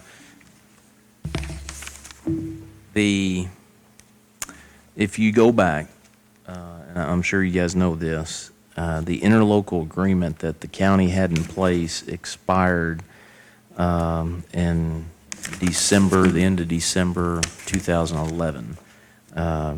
The state constitution gives us 20 years for the fiscal court. We can't go beyond 20 years in the agreement. So that interlocal agreement expired. When we get into the user agreements, there are required documents from the state to have a terminal and have access to this information. With that document being expired, it was identified in 2016 when I came into office. we had a totally different issue that we were looking into, and when it was involving CJIS and access to 911, I called the FBI, and then I called the state, and we identified that we didn't have that document that is required. So we put an ordinance in place. The county had agreed to pay the subsidy, so we put an ordinance in place to move this initiative forward as far as funding and control. But this is when we say the original ordinance, because it was an interlocal agreement that was created in '92 and expired end of 2011.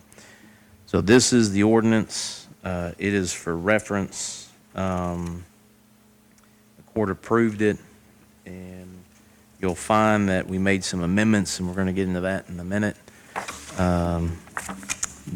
More importantly, Section C under Section 2. So Section 2,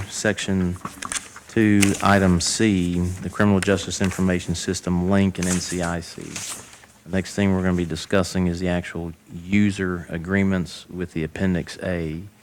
But it talks about management and control of the Criminal Justice Information System link NCIC. If you remember, March of 19, we were threatened with sanction to change our ordinance. So that's why we wanted you to see this original ordinance that was put in place. Do you have anything else to add on that? Yeah, I want to jump in. So we kind of showed you the solution, but we really are starting to dive into the problem now. So with the forced change to the ordinance under threat of sanction, the language that they required us to put in the ordinance right before I came here doesn't exist anywhere. They made it up. Nowhere in any of these documents that you've been provided does it say the words complete control. Nowhere. But there's an email from an auditor saying complete control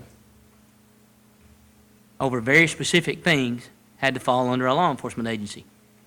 So the ordinance was changed. By they. KSP audit staff. I have the emails in here. You'll see it's in your packet. We'll get to those. We We're getting provided there. them to it. But, so you For reference, have, that's in, for, sorry. no, Just you go ahead. for reference, that's in document 6, C, on page 2, section C.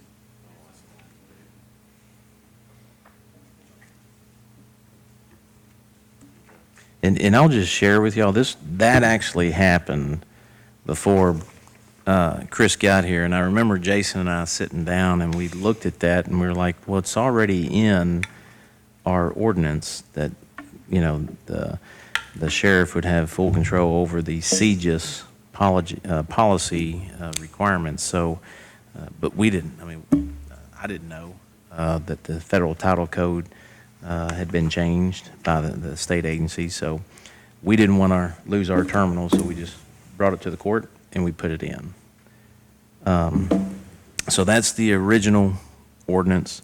If you look at document 4, we're going to get into and I'm going to let Chris explain this because this can be confusing. All right. But this is the user agreement, and this is the original user agreement. So this is going to be complicated. That's the only way I can put it. It's going to be complicated. So in order to have access to CJIS, you have to sign a user agreement with the Kentucky State Police because they are the gate holder. That's the agency that's tasked, the CJIS state agency. That's who's tasked with keeping this gate for who gets CJIS and who doesn't, okay? So you have two types of user agreements. You have what's called the terminal agency and the satellite agency, or the dependent user and the independent user, as some people call it in other states. What they did, meaning KSP, when they brought this down, had the sheriff sign it, do what they did and put this language in our ordinance. They put complete control, and you're going to see why in a minute they did that. So they had him sign the terminal agency agreement, which if you start looking at the Siege Security Policy, the Link User Manual. There are some very specific tasks that people who sign this agreement have to do. Let me get my notes out, and I'll kind of go through that a little bit. So, as a terminal agency, you're required to provide 24/7 operation. Somebody's got to be at that terminal 24 hours a day, 7 days a week. They have to be a full access trained operator. Okay? By full access, they had to have had a 40-hour course that teaches them to do the 6 core major functions of that system, and they have to be able to functionally do those at any time between that 24-hour, 7-day a week, including holidays, operation. It doesn't go away. And here's the other one. Direct access to Siege circuits. So they have to have the equipment to get them directly to the Kentucky State Police system, the Link system, and the National Law Enforcement Telecommunications System. Computer equipment to perform the functions, entry of persons and property, modifications of persons and property, inquiry of persons and property, validations of persons and property, send and receive teletypes, audits for both terminal and satellite agencies, hit confirmations, criminal histories, locate transactions. They have to have a terminal agency coordinator and an assistant terminal agency coordinator. They have to be required to write security policies. They have to be required to perform have a network diagram, policy and procedures, second and third party checks of files that have been entered, and then they're responsible for filing those files and maintaining those files. The Sheriff's Department has no ability to do those things. But yet, the state police had them sign the terminal user agreement and put the language of complete control in our ordinance. You start to see a pattern here. They can't do this. They couldn't do complete control without having control of the employees in the manner they wanted them to have. Because they don't own this equipment, they don't own these employees, the fiscal court does. We're under the admin code of the fiscal court. So basically you have an entity, if you want to have access to a federal and state database, you have to rearrange your local government. You have to uproot your organizational chart and start moving and plugging employees in different places to have access to this. There's no requirement anywhere in the Siege's policy to do that. And that's the biggest complaint across the state with those counties that stood with us when these changes were coming out on the local governments. You had already established local governments and how they were doing business, and then all of a sudden these changes hit, and it sent governments, scrambling. Wait a minute. How do we now? Let's look at Northern Kentucky, who is a community that the local government understands those issues. Some of those consolidated or collaborated PSAPs. How many agencies? Kenton County's got like 13, 14 police departments alone. I mean, just so police departments. When you start looking at defining with a pinpoint, and there's some flexibility because of all this that we have gotten from the FBI, where agreements can be done with every agency, but you can start to see where the problem comes into, where local governments, city council, fiscal courts, making these decisions for our communities and how these changes at the state are affecting us. The one thing I want to point out that really concerned me was that there is no process of appeal. And what I mean by that is if we have an issue, we have to talk to the agency that's making these changes. There is no, and we'll get into that here in more detail, where we actually had a meeting in Frankfurt, but. So kind of back to what I was saying, so you have just an uproar across the state. There are some crazy solutions to these problems being offered, but all we really have to do is look at the definition and do what needs to be done. So the Pulaski County Judge Executive, he had a retired police officer who was running 911. He deputized that police officer and made a county police department put his 911 center under there so they still had control of the 911 center. We shouldn't have to do craziness like that. Other places have gone into contracts with the Sheriff's Department. They put it under the Sheriff's Department, but then contract services back to put particular items back in control of the dispatch center that they can't do. So they made them sign this terminal operator agreement and then do an interlocal where the dispatch service is going to contract these items they can't do. It's just crazy what we're having to do when it's a simple fix. The people who need to protect CJIS, who need to write the policies for CJIS, are the people who've had the training and who've done the job for so long. Those folks know how to do that. So I told you there was a second type of agency, right? The satellite agency. So this is what the state police says Marshall County 911 is. We do all of these things currently right now because the sheriff's department can't. They don't have the employees, the access, the training, any of that stuff. And I'm not trying to say anything bad about our sheriff's department. We have a great one. This is an unfortunate situation the state police put on us in our community. So Marshall County 911, who's performing as a terminal agency, because we're doing all the stuff in this list over here that I just went through, signed an agreement with the state police back when the sheriff signed an agreement with the state police that we were a satellite agency. We're not required to have 24/7 access, inquiry only, not full access, so I can only check to see if someone's entered. I can't modify the record. I can't delete the record. I can't clear the record. I can't validate it. I can't do any of these 6 functions over here that the operator can do. This is what a law enforcement officer is trained to do, inquiry only. Does that make sense to you guys? I mean, seriously, I don't, It's trust me, hard. I have told him many times, slow down, stop, explain that in detail. Try I to break get it it. down different. I get it because I'm a retired cop. I had the minimum access, the MDT access, so I understand not having full access. I did not, as a police officer, because I don't have that KRS 15 certification or the certification under that statute, to have the full access. So I understand that when management control for me, if we're wanting to protect this information, because all this is, the CJIS policy is to protect that information, and it's from the federal level. It applies to all 50 states, and it's just a minimum standard that the FBI holds every state to, and then those state agencies or those CSAs, whoever are identified, they carry out the more specific. And then we have a state link, NCIC, so we have some state restrictions.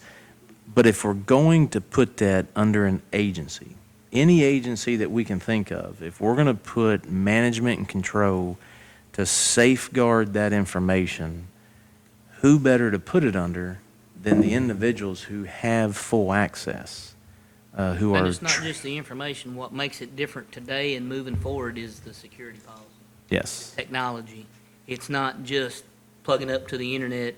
I mean, the network diagram, some of that stuff can be extremely, extremely complicated. I had one of the most complicated ones in Barron County where I came from. The state police doesn't like you to use computers you're using for something else to access their system. So here's a quandary that I had. I didn't want to pay another vendor to buy other computers when I could go to an IP address and access this terminal. What they're calling a terminal is no longer a terminal. It's an IP address to take me to a server to get information. Why do I have to have a dedicated computer when I just paid $1,000 a piece for a CAD computer? So I forced my hand and made them allow me to run CJIS on my CAD computer. But I had to do some elaborate things with a network diagram to make that happen. So it left the computer, went to a firewall. At the firewall, it separated out, went over to the state of I router and switch onto a Windstream dedicated circuit that went straight to Frankfurt and back. And it married back up when it came into that computer. I don't know a law enforcement agency that could do that. Because they're not trained in the technology, they're not trained in the security of it, they're trained in policing, and that's what they do. So this, again, just cleans up those things and puts it in the hands of those people who are doing it every day that understands how it works. Yes, it's secure, no, it's not. And as technology advances, and the more we're doing, the harder it's going to, and that was not that hard of a network diagram that I just went through. It touched 2 points, separated off, came back. Some of the places are a whole lot worse than that. And you've either got to have an IT person or the person sitting there doing it that knows what they're doing to segregate that data, make sure it's clean, make sure it doesn't get released out into the CAD. So the biggest issue with running that in the CAD is CAD's an open record. So any trace of that CJIS information that comes through that CAD computer, if it's in that system, it will pull it out and give it to a person who has no access to it. So that's why that was such an important and integral piece in making that happen. And it was successful. But it was because I knew the background, the statutes, and the network diagram to talk to the state police and get that done. Question so far? Okay, if you look at Appendix A, and this is very important. If you look at Appendix A on page 5, definitions of eligible agencies, look at category number 2, central dispatch agencies. And this, we're still on your user agreement, document 4. So if you go all the way back to the last page, this is the appendix that came with the agreement. If you look at category number 2, you'll see, now remember, this was before Sheriff McGuire signed this January 14th of 2019. We amended our ordinance in April. So if you look at this category number 2, central dispatch agencies, I want you to focus, the central dispatch agency must be under the management control of a single law enforcement criminal justice agency or a governing board of directors, which is comprised of a majority of law enforcement criminal justice agency members, if the agency is to be eligible for a linked terminal. If under the management control of a board, the central dispatch agency hereby certifies that a majority of the members comprise the governing board of the central dispatch agency or criminal justice or law enforcement, as defined in Title 28, Part 20, CFR, Management Control, is defined as the authority to set and enforce priorities, standards for the selection, supervision, and termination of personnel, policy governing the operation of computers, circuits, and telecommunication terminals. Such management control guarantees the priority service needed by the criminal justice community. Management control applies to both the link terminal and the personnel used to access the terminal. So what that is talking about is access. That was understood when we drafted our first ordinance. If you go back to 1992, when the interlocal agreement was put in place, it was put under a board, okay? Because we had we had the 2 city governments in the county going into an interlocal agreement, and those agencies sat on a board. It was 51% law enforcement or criminal justice agency. What we're going to find out as we move forward, that this is going to change, and that's what has gotten most of these communities who have paid attention up in arms, because these changes and how it was put out to the communities was just, here it is, changing overnight. And these agencies that have 13 police agencies and however many criminal justice agencies, you can imagine that that is a task that they have to take on. So, Can I add something? yeah, go ahead. So I want to say something here too. This particular management control piece, you notice the word complete control is not in this document either.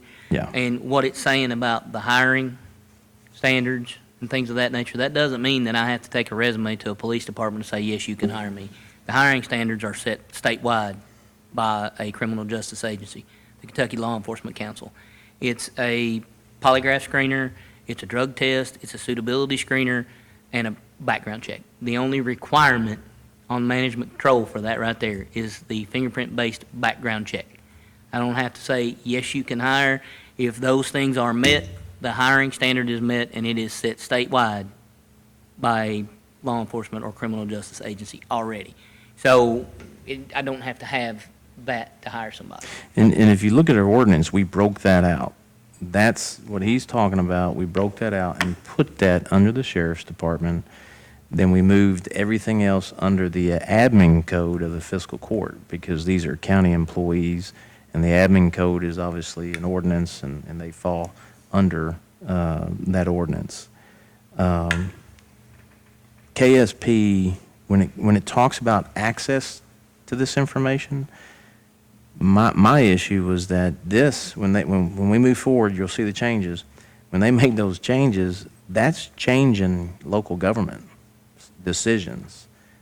CJIS does not give a state agency the authority, to come in and tell us that our personnel have to be under another agency, and we have to give full control of those personnel outside the admin code and outside of the fiscal court's approval of employment and termination. I mean, those duties and responsibilities fall with the fiscal court. And so that's where my concern and some other judge executives' concerns came in, is that these changes that you're about to see they were making changes that were affecting already state statutes that give us the authority when it comes to employees. Okay, but that's important because that's going to be, I think, as we move forward, you'll see how important that is. So number 5, the threat of sanction of email CFR was altered. So this is the email. Now, if you remember, the agreement was signed by the sheriff in January of 19, and then February, the CSO signed it, and then March, which this was March 20th, this was the email sent to then the former director from Aaron Oliver from KSP. And if you read through that, so we just read the Appendix A. Management control is defined in Title 28, Part 20 CFR. Management control is defined as the authority to set and enforce priorities, standards for selection, supervision, and termination of personnel, policy governing the operation of computers, circuits, telecommunications terminals. Such management control guarantees the priority service needed by the criminal justice community. Management control applies to both the link terminal and the personnel used to access the terminal.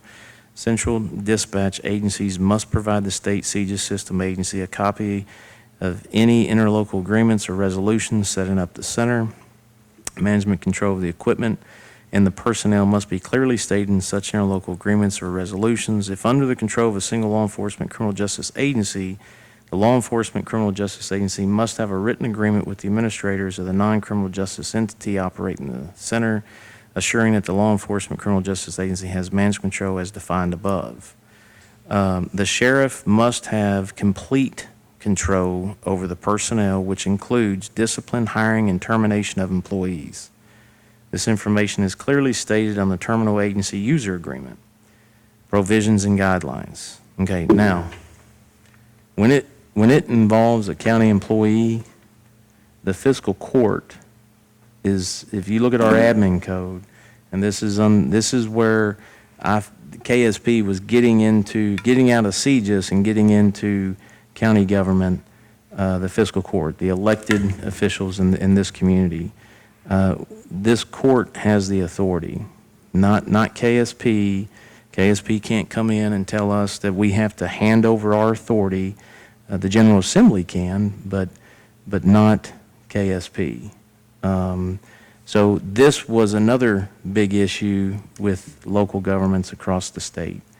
And as you see, it appears no one from your agency forwarded a resolution of the interlocal agreement to any member, to our staff, the CSO, for approval. So they're looking for that required document that shows the management and control. We did the ordinance in 17, I think it was October of 17. We put the ordinance in place so that we would meet that requirement. They just didn't have the copy of the ordinance. I want to interject something Yeah. here too. So you also went through 2 KSP audit cycles and 1 FBI cycle with an expired interlocal agreement. So they didn't even know that it had expired. It had been expired Yeah. for over 6 years. So that went through 2 audits. And now all of a sudden, they're asking for this document and it doesn't have what it needs to say in it. So And actually, I even brought that to their attention back 16 or 17, but and they were perfect audits too. So no serious errors found in the governance portion of that would be a serious error. and I want to make sure that what we're trying to do here today is show the facts of what we've experienced. It's not to discredit any one person or agency. This is just to show the facts. So you can see where this threat of sanction came, the CSO will be made aware of the situation and our staff will be in contact. I'm sorry, hang on. This can cause your agency to be placed in sanctions and possible future loss of link NCIC privileges. The CSO will be made aware of the situation and our staff will be in contact with you to follow up on what sanctions or what actions you plan to take to resolve the matter. Please feel free to contact our regional auditor. CJIS Compliance Supervisor Jolie Jones or myself. So this was, they didn't have the ordinance or interlocal agreement, so they reached out and told the director then these changes, or that document had to have these changes in it. If you go on the read through, you'll see where the director, and at that time, that's when, she contacted me and we sat down. We had a telephone conference with them and they told us that that one sentence that had to be in our ordinance. And she says here, Ms. Oliver, so the sheriff doesn't have control over the operators of the terminals such as discipline, hiring and firing, et cetera. And of course the director says that's correct. So there's no firing. Again, it's access.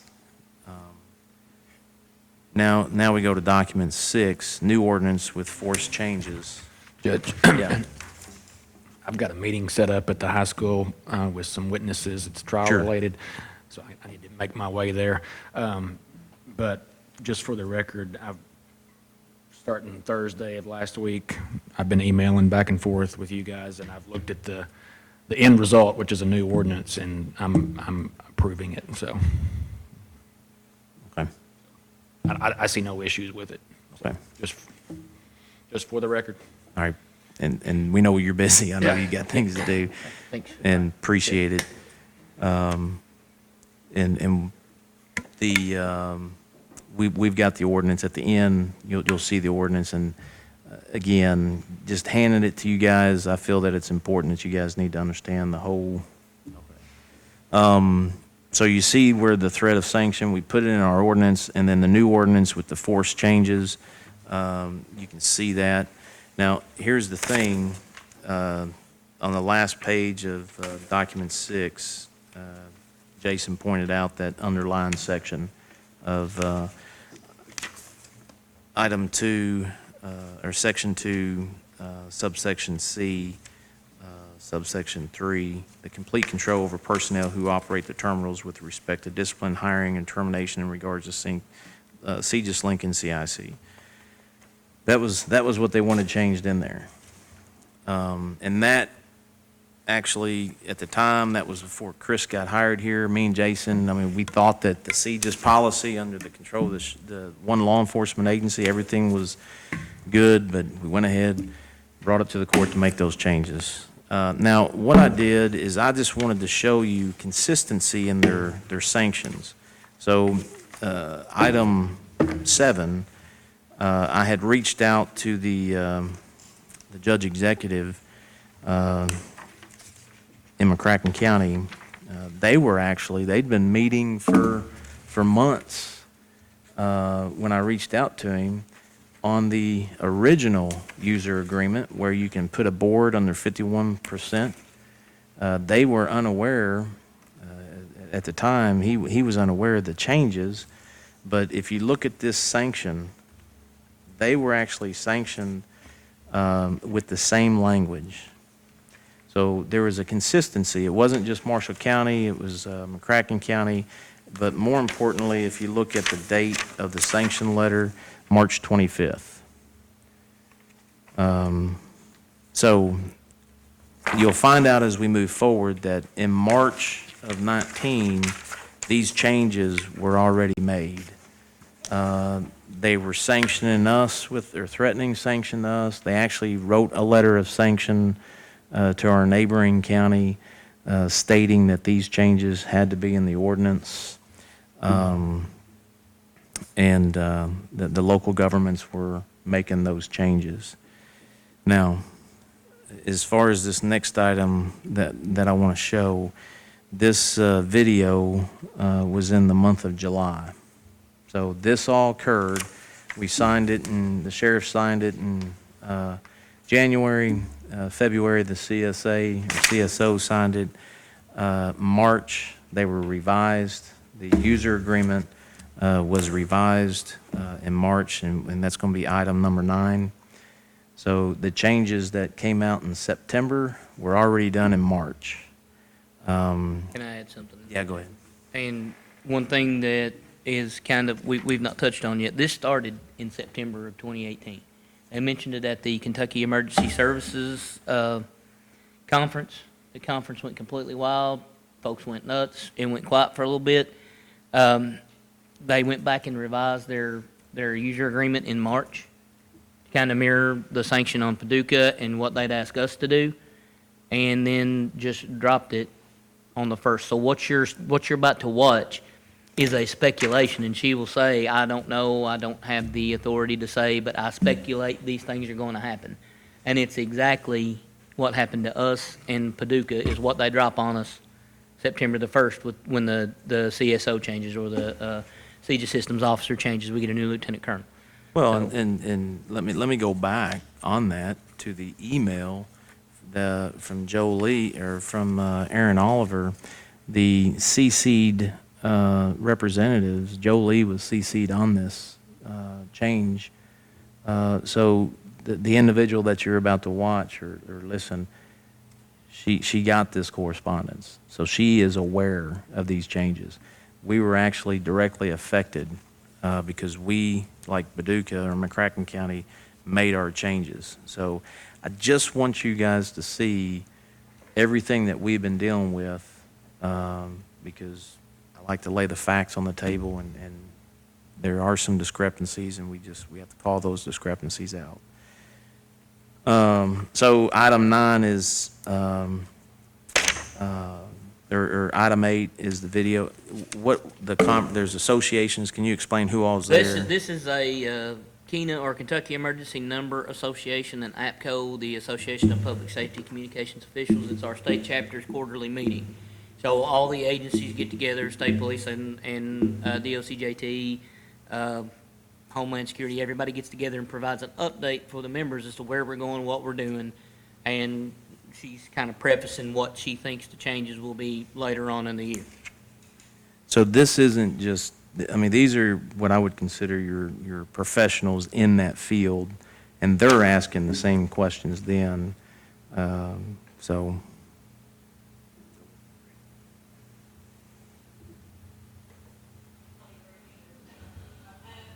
These people that are on this committee are doing such a fantastic job for everybody in Kentucky.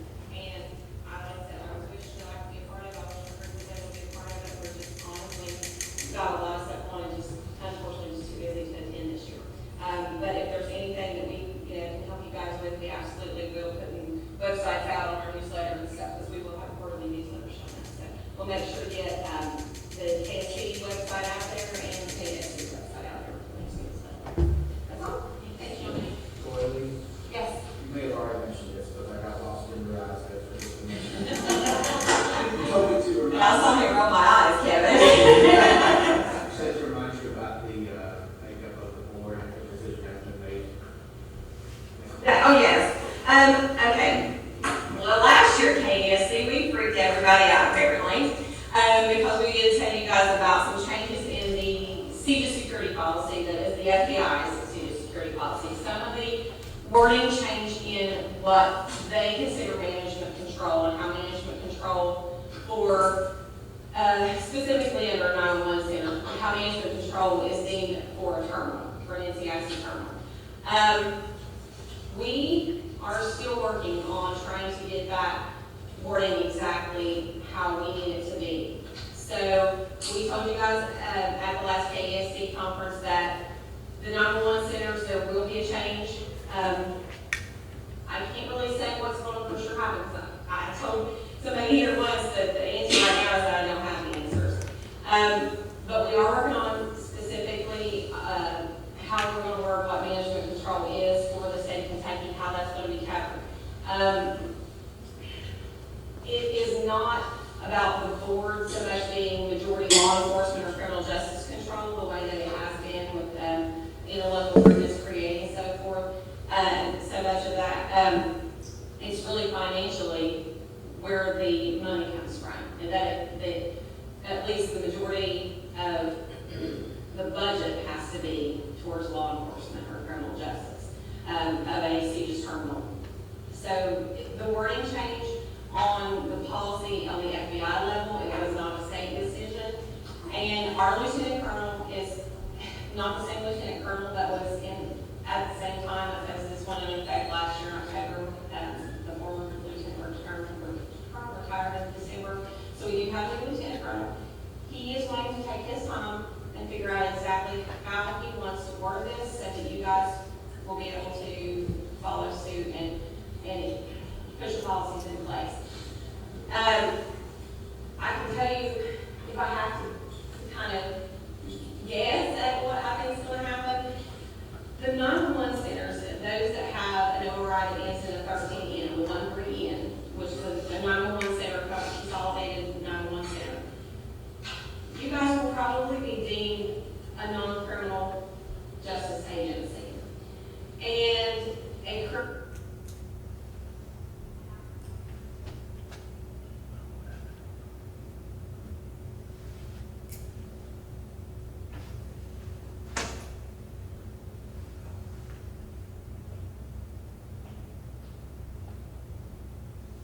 into place, we're already working with them so that they have that control. Improper place and everything for the FBI. I use Lewis, held against the wall for saying it has to be this way across, and we still don't have any answers, unfortunately. Yes. If it's something that the FBI has changed, and then you guys are taking your time to look to try to find the answers, would not the FBI have the answers? Because if it's something that they've changed, even though I've heard in 10 years it has that the document hasn't changed. So if the document changed, I'm saying you guys, why are you guys looking at it to try and interpret it? If you think it's changed, why can't you just ask them? So this is going to be a Very good question. there. It's not just a board goes away, but you're talking about funding, and each county is made up differently. In our board, we get money from the city, from the county. When you start saying, Can you pause that for a second, Brad? I need to explain who that just said there. So that's Monica Allen from Montgomery County, and she just said something that's very profound. No entity, no 911 center in the state of Kentucky gets any payment from a law enforcement agency. You heard what she said about it's about where the money comes from. She's referring to what we have up here that she's saying a change has been made in, but it was last changed in 1999. The only change that was made at the FBI is they took the language about the 51% of the boards out of management control. And the reason they did it was for 911 centers to have different ways and better ways to do what they needed to do, more efficient ways to handle management control. It wasn't to do this. So here's the other piece of the video you're getting ready to see. Dale Edmondson, he's been to this court before. If you remember, he come down and he talked about the occupied parcel tax. He's about ready to light her up because he makes a statement, I've got X number of police departments, X number of agencies. My 911 center took 46 years to combine all those, and this one movement is going to tear all that apart. So what she's saying about the budget, I just read to you, and it hasn't changed since 1999.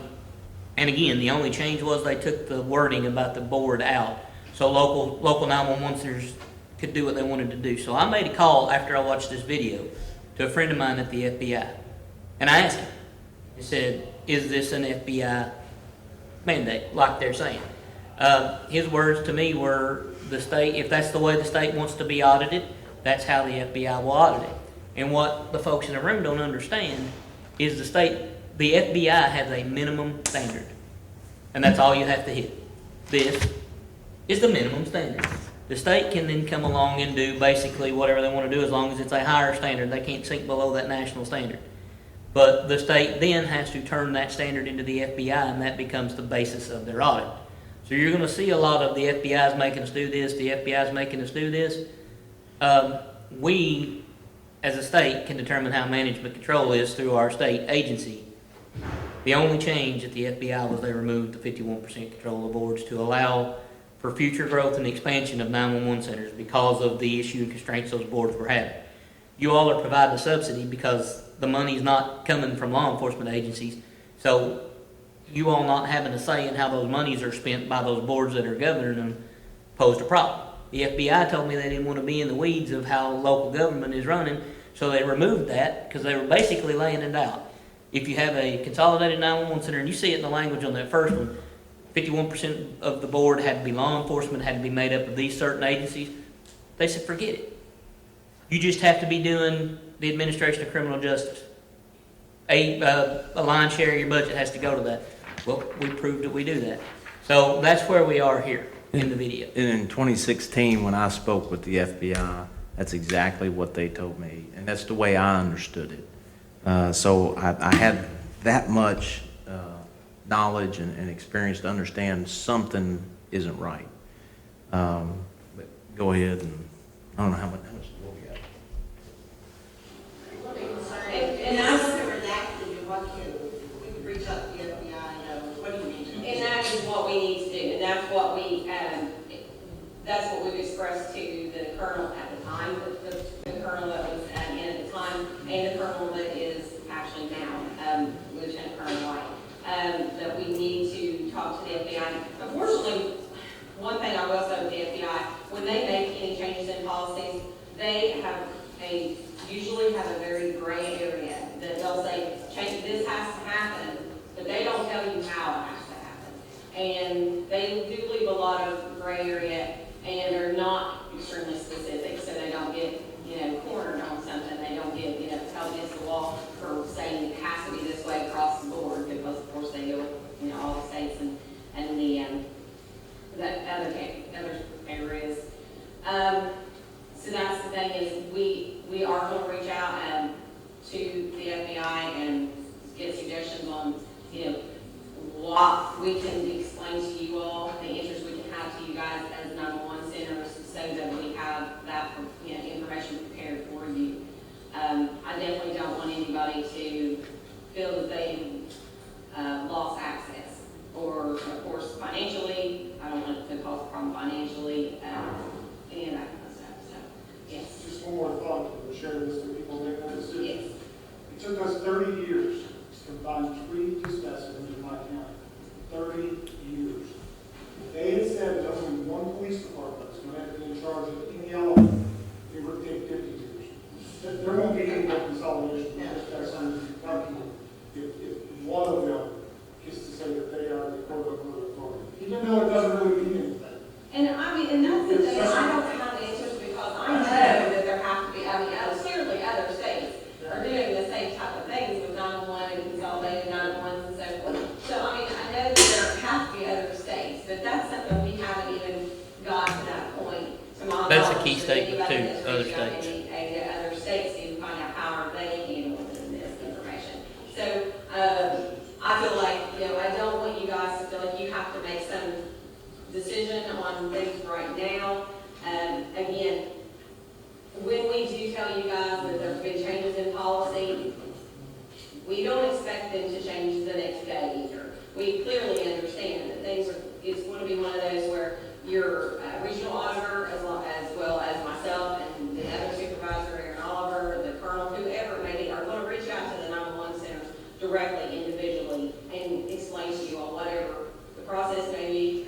Obviously, we expect to have to attend meetings with your agencies, with the board or whoever it may be, and have those answers and try to have those answers ready. So, again, the policy has not changed as of right now. So, it's continue on. And that's another statement, because you can see the sanction letter on that policy When you're signing your prior to that agreements, meeting. continue to do so until we contact you and tell you otherwise at this point. And I said, I will do everything I can to try to get that information as soon as possible. I said, I know it's been a year almost, and we have not nailed anything down. So, I feel like we told you guys something, and, it becomes very excitable, and, the sky's falling type of thing when we tell you guys these, huge Chris, I think that's changes, pretty and then we don't have anything else. Yeah, we're good now. Yeah, we don't have to sit, And that's what I really kind of Yeah. happened, and 5 I minute apologize Yeah. Let's take before we take that recess. Okay. All right. Some of the things that she's saying here, it's the FBI, it's the FBI, it's the FBI. As Chris said, the FBI, we asked for those changes. I actually even did an open records request. This is the open records request to KSP. I wanted that document. When we sat down at KOHS, they made the changes in those emails based off of a document that the FBI had provided them.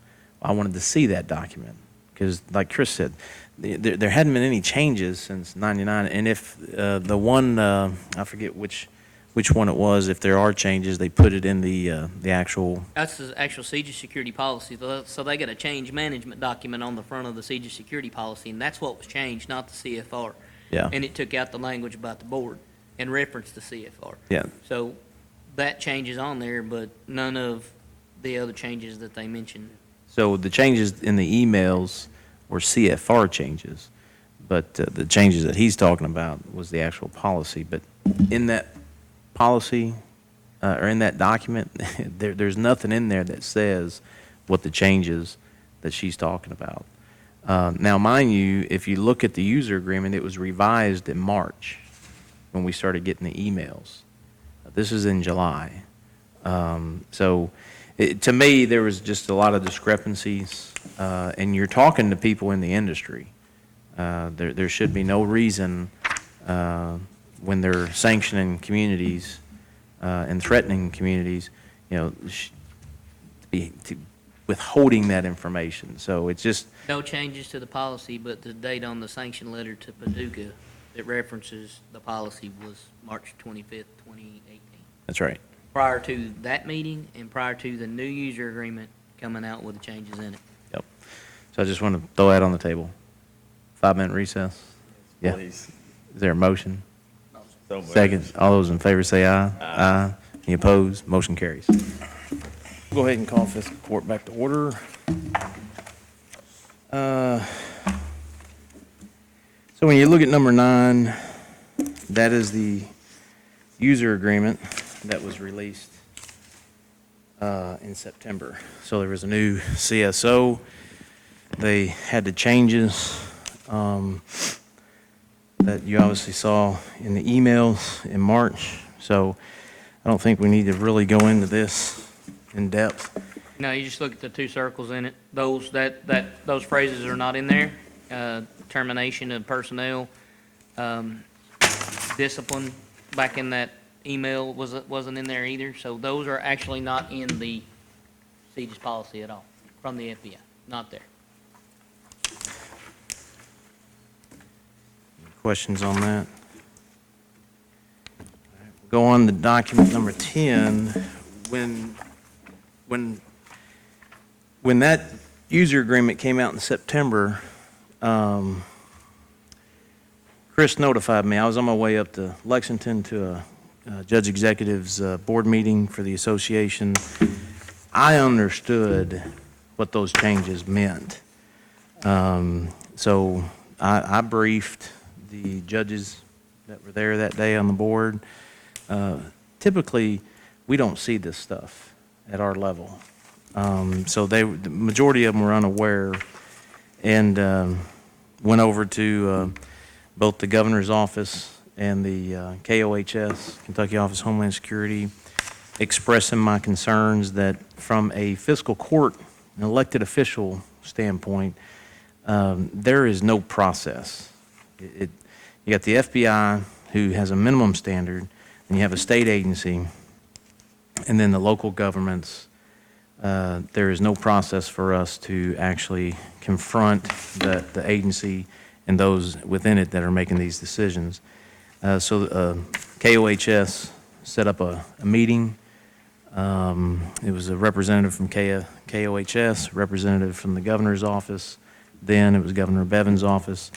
A representative from the public safety cabinet, was the attorney, and we had, as you look at document number 10, Owensboro, they were also concerned at that time, the changes that have been made.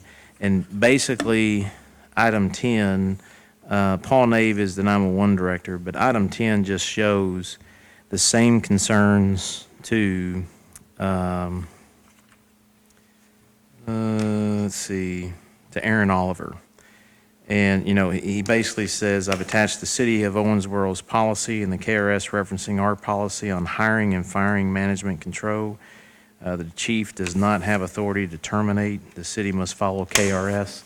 That's exactly what we were thinking at the exact same time when this came out. So you start to see across the state these different directors and elected officials realizing, wait a minute, this is getting outside of CGIS and is getting into elected officials and government authority.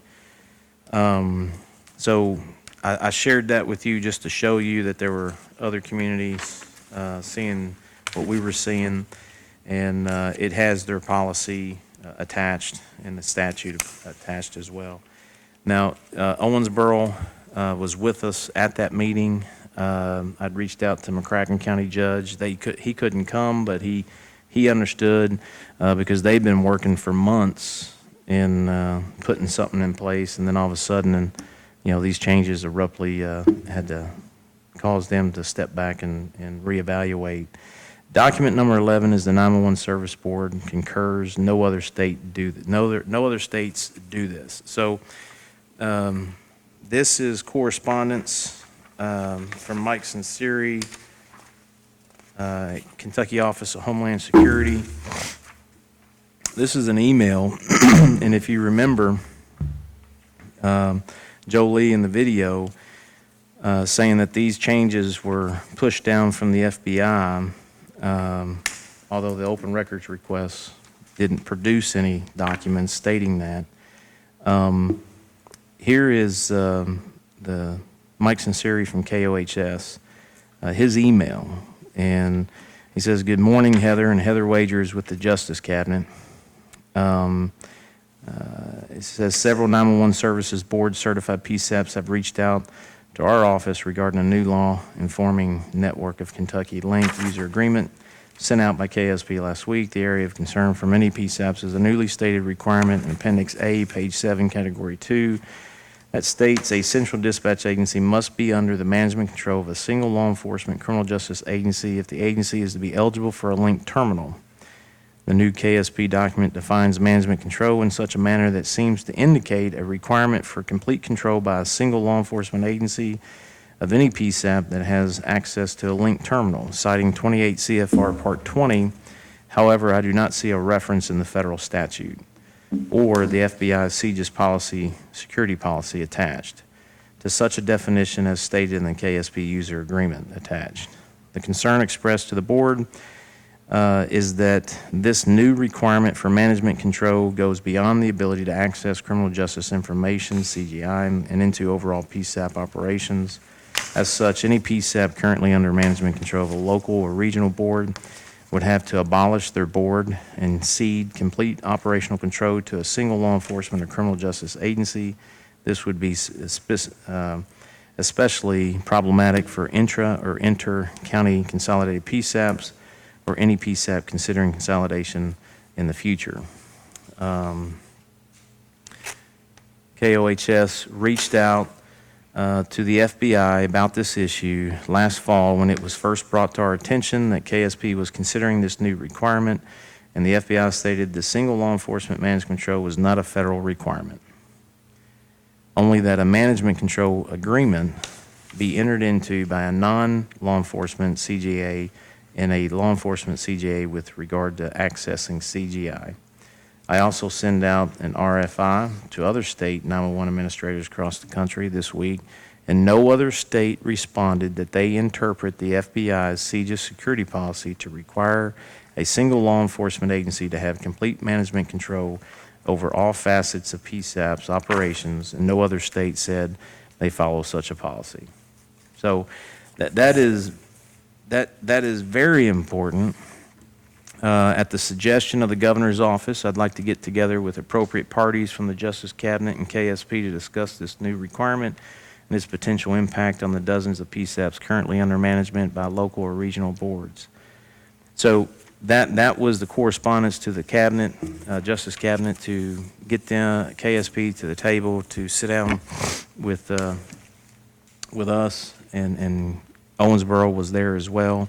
There were other communities they couldn't make it there that day, but there were a lot of people watching this. Now, Shelby County, Boone County, Laurel County's recently reached out about it because they're getting pressure to sign their user agreement now, and they don't know what to do. There's several communities that are still worried about this issue. so in that meeting, just so that you understand, we went, I asked them to define sometimes, and albeit not a principal part, that definition. Obviously, they couldn't, but on this info sheet, we can, and we did. We knew that the FBI audits the state, basically the state's layout, how they want to be audited. So in that meeting, we proposed a solution. Now, again, there's no appeal process. So we proposed that their November audit with the FBI was to recognize Marshall County as a criminal justice agency. And we utilized the next document, document 12, which Can I is... jump in here? Yeah, go ahead. One more key piece of information that you gotta know about this. So the FBI is coming down for their triennial audit. Our audit here in Marshall County was November. Guess who didn't come to the audit?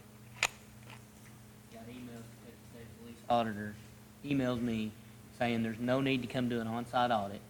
Well, it's impossible to do an audit of records if you don't see the original record.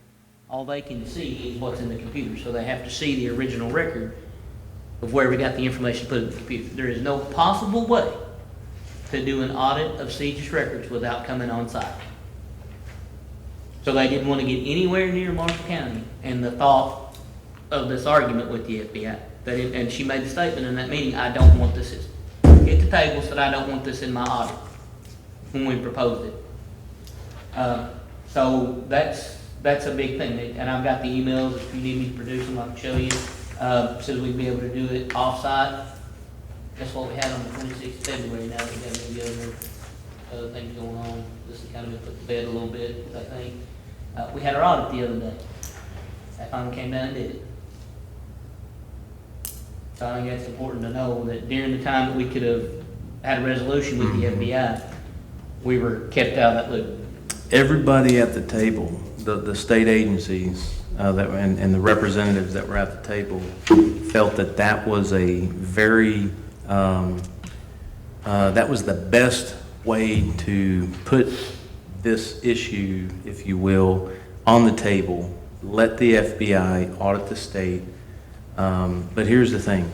They knew that if they did that the FBI would audit us as a CJA in the state. It would pass because document 12 is Valleycom. Now, Valleycom, they've been, 40 years. Valleycom is exactly what we requested. What they're doing with the same CJIS, all the standards are the same from the federal government, from the FBI, for all 50 states. But the state, just like she mentioned in the video, that there's got to be other states doing things differently. Well, here it is. So we looked at the other states. We looked at Valleycom's process. They actually consider themselves a criminal justice agency, just like what we suggested. The FBI has audited, what state is that? Is that Washington or Oregon? This is Oregon. Oregon. No, this is Washington. Washington. Oregon's where I emailed their state CSA, and he was like, no, $3. Same. Yeah, so Washington state has been audited by the FBI, and the FBI has approved this for, 40 years, however many years they've been doing it. I'm personal friends with the director of this particular agency. She's been there 46 years and been through all these audits, and It's the same. Never been challenged. So, go ahead. So, I see y'all kind of looking at this. Chris, can you talk on- But if you can. Can you talk about that? Sorry. if you can turn to, in the first part, this is, and also the second thing that you gotta understand is this Valleycom type setup is what you all hired me to do. This is a multiple agency consolidated center moving toward next generation 911. This is what we want to become. And they're already doing this. So if you'll turn to, this is their interlocal agreement with those agencies. If you'll turn to section 18, it's going to show you what KSP requires in their user agreement, which is a interlocal agreement or ordinance stating how the center is ran. So it doesn't say anything in this ordinance at all, or this interlocal at all, about, and of course, let me preface this a little bit. This is Washington State, so compliance with criminal history records information. Obviously, they don't call theirs link. They call it access and something different. So that acronym you're going to see is for their system, which mirrors our system. So every state has a state system, and every state touches NCIC. So this is how they're handling management control. It says Valleycom, not a law enforcement or criminal justice agency, but Valleycom itself shall bear full responsibility for ensuring that law enforcement data, communications network, and criminal history records information received by means of that network shall be solely used for the purposes due to the administration of the criminal laws for the purposes enumerated in Chapter 4343. If you look at the way Kentucky's broke out, ours is Chapter 16 and Chapter 15 and a couple of others that delegate the state police to be the CSA. That's the chapter that delegates the Oregon or Washington State Police to be the CJIS access point. So that's what that statute's saying. Then it goes on, as now enacted or hereafter amended, Valleycom shall establish rules and regulations governing access to, security for, and operation of the communications network and criminal justice records information received by means of that network. So Valleycom is recognizing itself as a criminal justice agency and managing its own self in those aspects efficiently instead of having a law enforcement agency come in and perform that management control function. So this is a much cleaner operation. The folks who know the regulations, who are trained to handle it, are obviously in this interlocal agreement handling those situations. Now, if you move on over, you'll see all of the counties sign the interlocal agreement, tells you who they are, what they are, how many agencies involved. There are several. If you go over, you have a policy now, and it goes through how they do that, who's responsible for it, and what's going on. I highlighted some things, but it's hard to see. Valley Communication Center may prohibit further use of its system or interfaces, so it's telling who's doing that. That's them. You move on over, they've got a terminal agency coordinator, talks about their recertification process, and then access responsibility in section 3.1.1. Again, it says Valleycom Center shall bear full responsibility for ensuring that the law enforcement data communications network and criminal history information records information received by means of such network, which they call access, same thing as our link, shall be used solely for the purposes of the due administration of criminal laws or the purposes enumerated in the Washington statute or the Washington Administrative Code. And if you go back to the first page on this, their references cite CJIS Security Policy 5.3. It's the same standard at the federal level. That policy is the exact same thing that we fall under.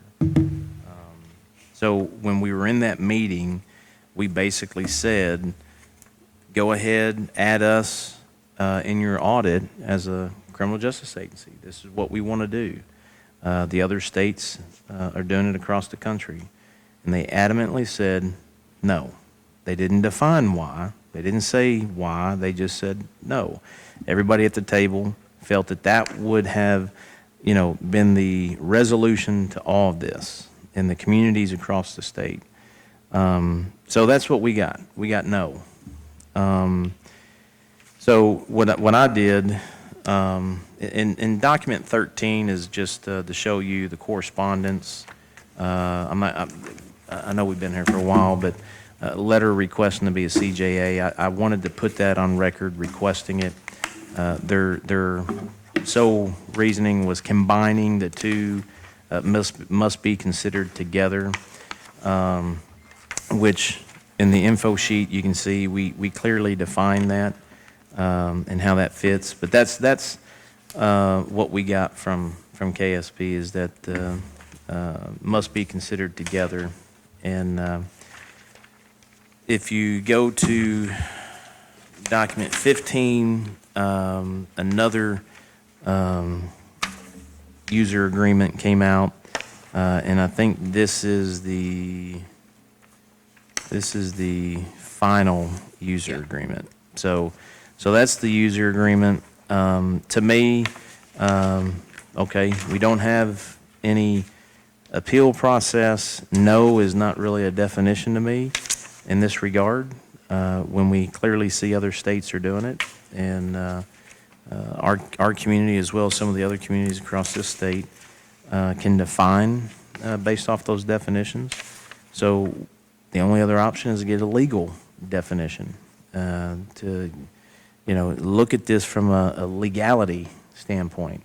And I know I reached out to the AG's office and just spoke with them in consultation on this. I sent them everything, all the documents we had. And one of the attorneys who has 911 experience referenced it. We basically, their input was that this argument is from a legal standpoint, they felt this was a good, strong legal argument, both from state and federal definitions. We then gave the ordinance to Jason, had him review it, had him go over it. We gave him the info sheet. He thought that the info sheet was very impressive because it just breaks down all this other stuff and just gets right to the point. And as you heard him this morning, he concurs with the ordinance that we've prepared to move this issue forward. The biggest thing out of all this is when we just had our audit last week. I've been a police officer. Nothing against the sheriff and his staff at all, but as a police officer, we don't have full access. The policies that the state agency is wanting these agencies to implement, they're going to have to, just like Chris stated earlier this morning, they're going to have to go to our employees to get that information. If there is a violation of the CJIS policy or security, he's the one that's going to have to tell them. So Have no management. access to get that information and no way to determine it never happened. Yeah, so from a management standpoint, it makes no sense to me to put management control in an agency that is just like this court. We've had to break this out today, and it's a lot of information. But to have them manage something that they don't have full access to. So that's why we did this workshop, so that we can fill you in on the information. You've got the documents. If you have any questions, call Chris, talk to him. And I mean that because he's helped me understand a lot more in detail. And there are other communities that are wanting this ordinance. There's some northern Kentucky communities that want the ordinance. They know what we're doing. They too have concerns with the decisions that are being made. My intent was to request some form of an appeal process so that agency, what you saw in the video is the state representatives meeting with state associations, and then you had directors and representatives.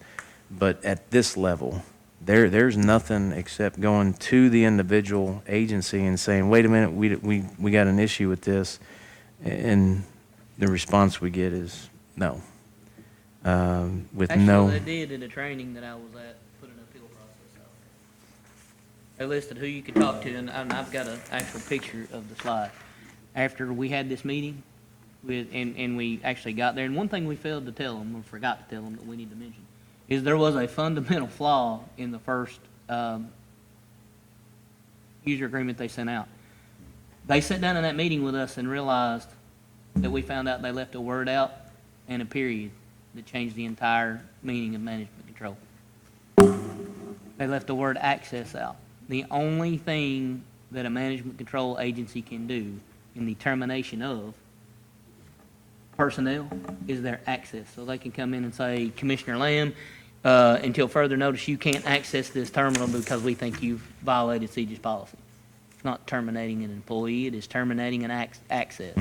The term discipline that they used in our first ordinance means system discipline. How are you going to use it? Are you a terminal agency? Are you a satellite agency? What is your purpose in why you're accessing? What's your discipline that you do to get you access to this system? Not actual physical written reprimands, termination, those kind of things. So, and I've scoured the security policy, all these documents. I've done Control F searches on them in PDF form. The word discipline appears one time, and it is just that. And the other form of discipline is a sanction letter sent down to an agency like you've seen from Paducah. And then one other thing that you need to know about the meeting that we had. So I asked one question. The judge asked one or two questions. My question was specifically this, what I showed y'all earlier, the terminal agency versus the satellite agency. In the 25-plus years that I've been doing this, I have always signed as the director of a 911 center as the terminal agency. I've signed myself and everybody that accessed. You remember I used the term dependent and independent user? An independent user has the access to run the information and get it straight back from KSP. There's a link, there's equipment there to do it. A dependent user has to go through somebody, like a 911 center. That will be a satellite. So I asked the audit staff, point blank, who signs the terminal user agreement? And they told me the management control agency, that single law enforcement agency. And that's where you start looking at what employees have to do, the responsibilities of that terminal agency. They can't provide it. That's why complete control was put in our ordinance. The only way that system worked was if we moved the 911 center inside the sheriff's department and they had control of those employees. Because of this list of items, they can't provide. Can't possibly provide that. And as soon as it come out, that's the exact same reaction that everybody had. Can't provide that. Can't do that. You don't have the people, you don't have the training, you don't have the access to do it. And by no means am I saying the sheriff department is not capable of doing that, but their focus is on patrol, our focus is on CJIS, criminal justice information. So this is kind of like our wheelhouse, and getting it to them is theirs to perform their duties. But they were adamant that that's the way it was going to be. So when the terminal agency is an agency that doesn't have the direct access to the system, that's a fundamental flaw. They don't have any employees to work 24/7 to provide these services. And their certifications that they have, they can't even access the system to the level that we can. So now we're a satellite agency to an agency that can't perform the functions of a terminal agency. I know that was confusing. Anybody have any questions about that? But that is the biggest fundamental flaw. They're required to write policies. They're required to write network diagrams over systems they don't even have access to. And I've added these other documents in here just so you can see it. Document 17 is the KSP news article that was ran locally. That was sometime shortly after our meeting in Frankfurt. The biggest thing about this is I did an open records request. I actually even called and talked to Lieutenant Colonel Newton. He and I, we've had several conversations. There is a process when a state agency gives information to a news outlet. And I got the correspondence between the two individuals. And the one thing that I have yet to get is because it's not there. And that is what was stated in this news article as far as a proposal back in 2016. There is, in the official records here at the Fiscal Court, I believe in 17, where the post commander and I had communicated from an article that was put in the paper. And the reason why I bring these up is because, one, it's misleading, and two, it's not factual. It's almost like an obstruction to what we're trying to do. We're all competing. These entities are all competing when we start talking about collaboration. But this article, when we did the open records request, that was one of the things that we requested, and we didn't get. We didn't get a proposal because we never requested a proposal. And I'll share with you. I'll give you guys these documents. You can look at it. It actually has the released quotes and information from Mr. Woosley from KSP. He was the gentleman that was in the video. You didn't see him on camera, but he directed Joe Lee to give us an update on changes that were coming. His sole job is consolidation. But, you know, the proposal that was supposedly given to this fiscal court, there was none. And it's got the, I got the official minutes where, and even the policy, if you look at the LRC, the LRC's policy from 2011 states that it's typically the local government communicating with the post commander. And I reached out to the post commander, asked her at the time to refute something that was in the Paducah Sun. She corresponded with Frankfurt, called back and said, yes, you're absolutely right. There has not been an official proposal requested by this governing body. And I put it in the minutes because I knew that this would be a contingent point where somebody would, or an entity would try to muddy this water. But May 2nd of 2017, it's in the official minutes that, you know, the fiscal court did not request a proposal. The June reference with the deputy judge, if you go back to 16, I think we both had been in office maybe 2 months. That was a meeting down in Paducah. If you remember when McCracken County Judge Leeper was looking to consolidate with KSP, he was hosting a meeting with KSP. Neither one of us were here in 2010 when they discussed, or they had KSP come and give a presentation. So I asked Brad to reach out to KSP to find out what their presentation was. That's the only correspondence. And that was spun as a alternative to what we're doing. And it was at the same time when this court moved forward with a fee option. We all know that the crap that was put out in the media that spun the community up and misled the community with the facts of what we were trying to do. This is another example. And I want you to look at the open records, because the request that was sent to KSP, and when I spoke to the lieutenant colonel, I asked specifically, because I too, being a retired police officer, you know, you just don't go running out talking to the media, because typically there's a public relations officer who is identified to do that, and they speak for the agency. And there's, you know, guidelines involved in that. So in that process, the questions that were submitted, the individual Woosley had to submit that to his chain of command, which involved Lieutenant Colonel Newton, and he gave his answers to the questions. But then when you see the article in the paper, now this is what was approved by KSP, there's quotes regarding Mr. Woosley that are not in that document. And that's manipulation. That's misleading the public in this community when this governing body makes decisions regarding, you know, in this case, the 911 fee. And we all experience the negative outlash on that. But when you have entities manipulating public opinion, I draw the line. I know, you know, we like to throw the business on the table. Let's discuss it in front of the people who elected us. But this type of stuff is unacceptable. KSP used their process. They released that information to Rachel Keller at the Trib, and there were quotes put in that article that were not on that official document.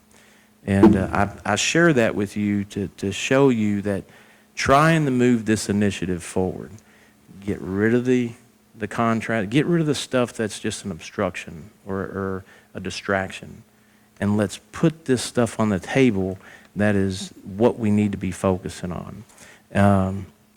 You know, that could be perceived after the meeting that we had with KSP, and we asked that you started to see, you know,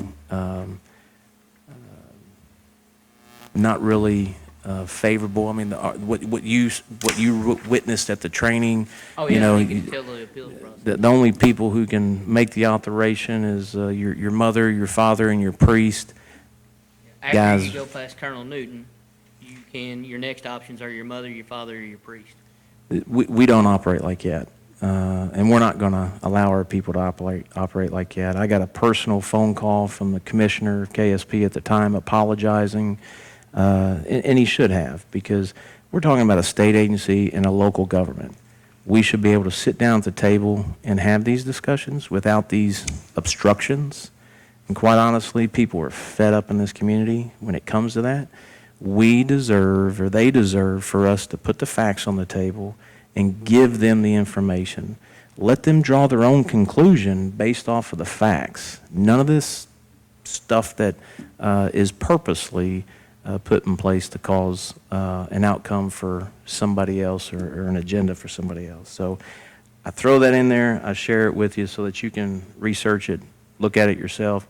We have been doing a lot of work because we've got millions of dollars tied up into this facility.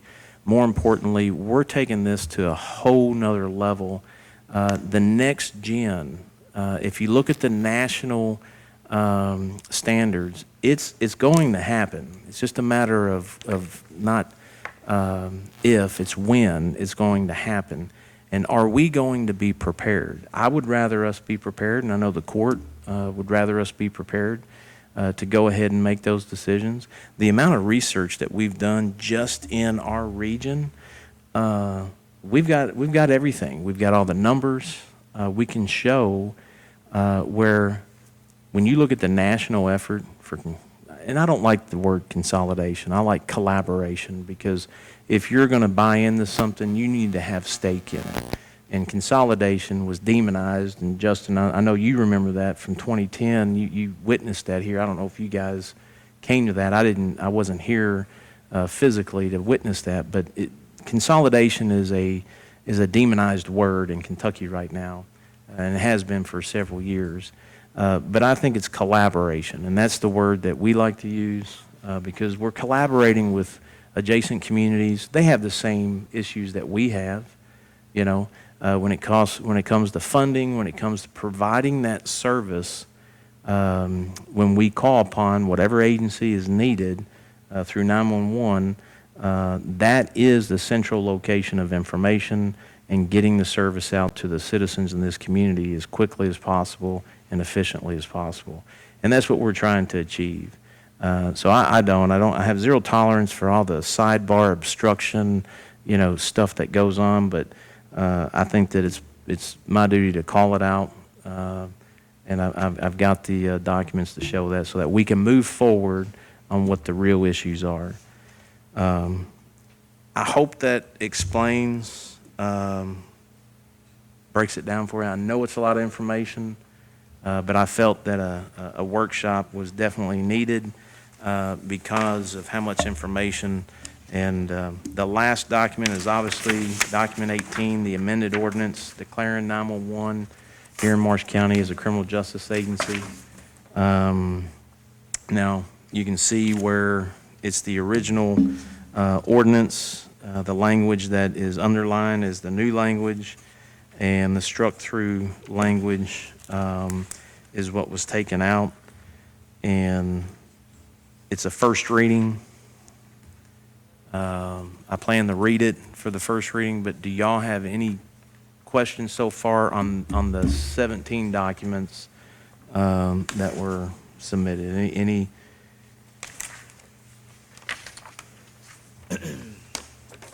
Any questions? And I know that this is a lot of information, but if you have further questions, I know Chris will be available. I think any questions I would have would need to come after reading. Sure. That's what you're going to do now. And the first reading is just a reading, there's no action. Right. So, and for time's sake, if y'all want to stay here any longer, we can, or if you want to meet one-on-one with Chris or myself, we can do that too. Let me just go ahead and read this. This is going to be item J under new business.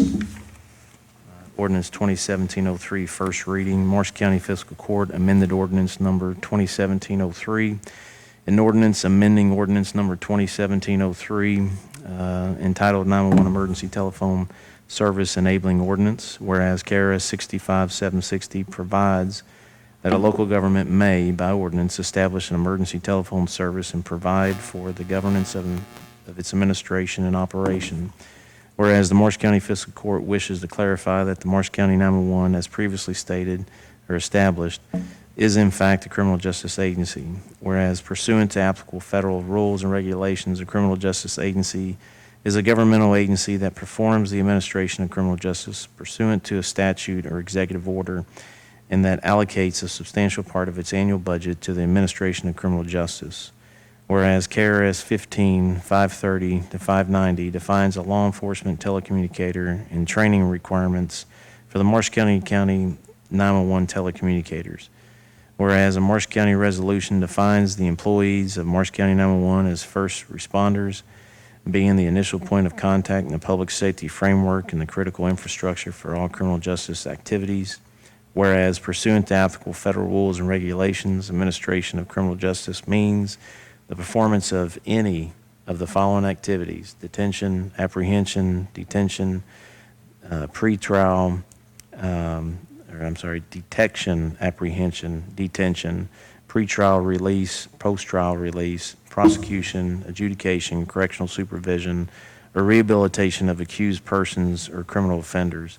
The administration of criminal justice shall include criminal identification activities and the collection, storage, and dissemination of criminal history record information. Whereas Marshall County 911 devotes approximately 90% of its budget to the following activities.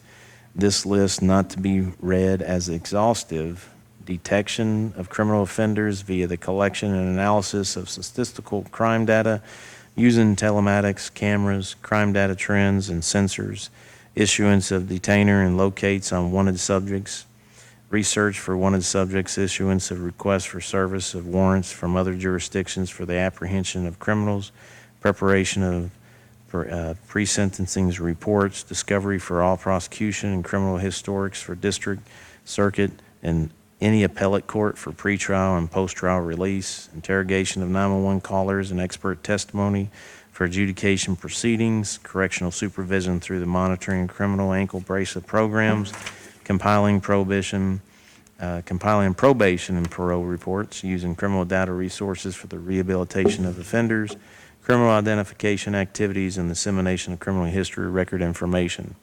Whereas because of these functions mentioned above and other functions not listed, Marshall County 911 is a criminal justice agency performing administration of criminal justice within the intent and meaning of applicable federal rules and regulations.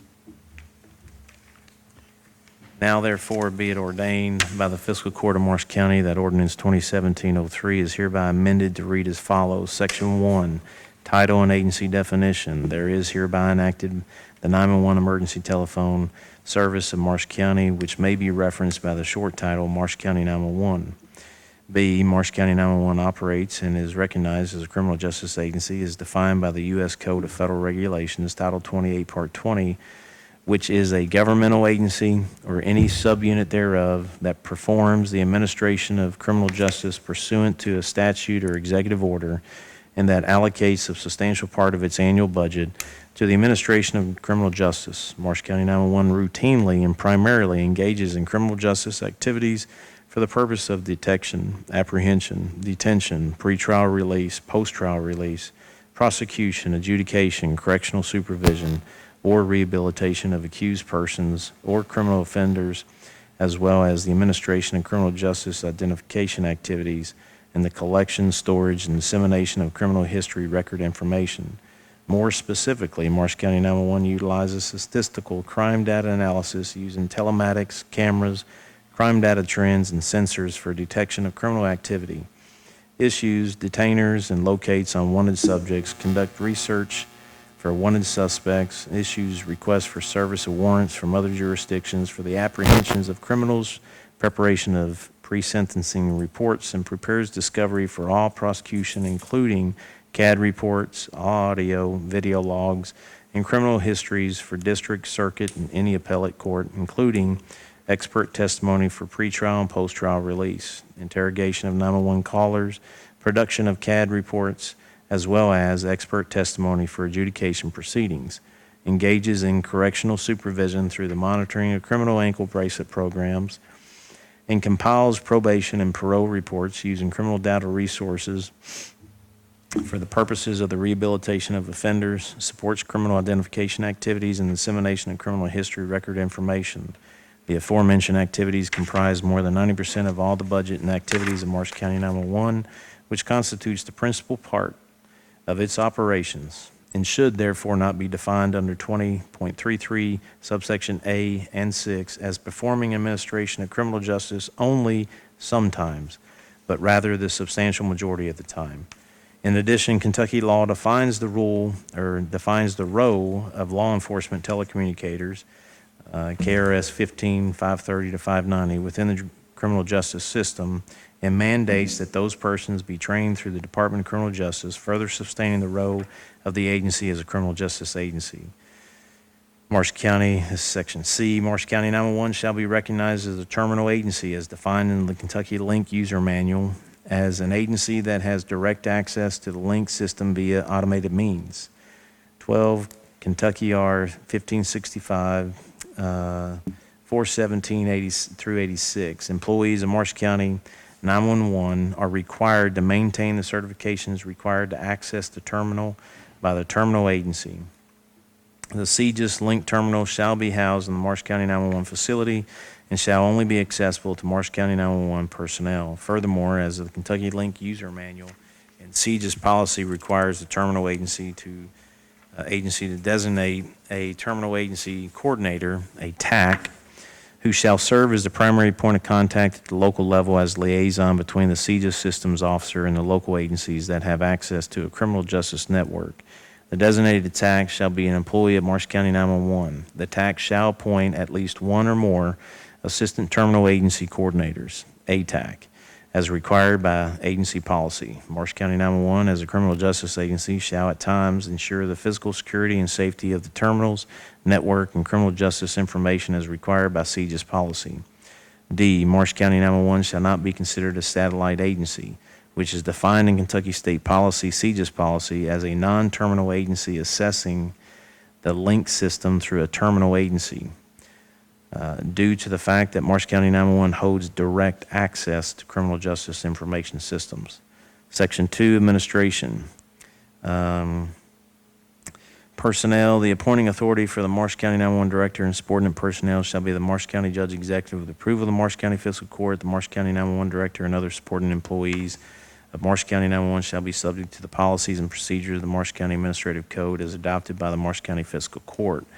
Operations, day-to-day operations and administration of Marshall County 911 shall be the responsibility of the Marshall County 911 Director, who shall also be department head as the term is used in the Marshall County Administrative Code. These duties include, but are not limited to, 1, preparing an annual budget to present to the Marshall County Fiscal Court, keeping the Marshall County Fiscal Court informed as to ongoing affairs of Marshall County 911, preparing work schedules for subordinate employees of Marshall County 911, ensuring that all personnel are kept current on any and all required licenses and certifications, preparing supplemental policies and procedures if necessary, not in conflict with the Marshall County Administrative Code and with approval of the Marshall County Fiscal Court. 6, working with local leaders within consolidated communities to ensure services are provided as agreed upon. One thing I do want to change. Instead of, I just caught this, instead of consolidated communities, I'm going to put collaborated communities. Is that fine with everybody? Or collaborating. Collaborating, that'll work.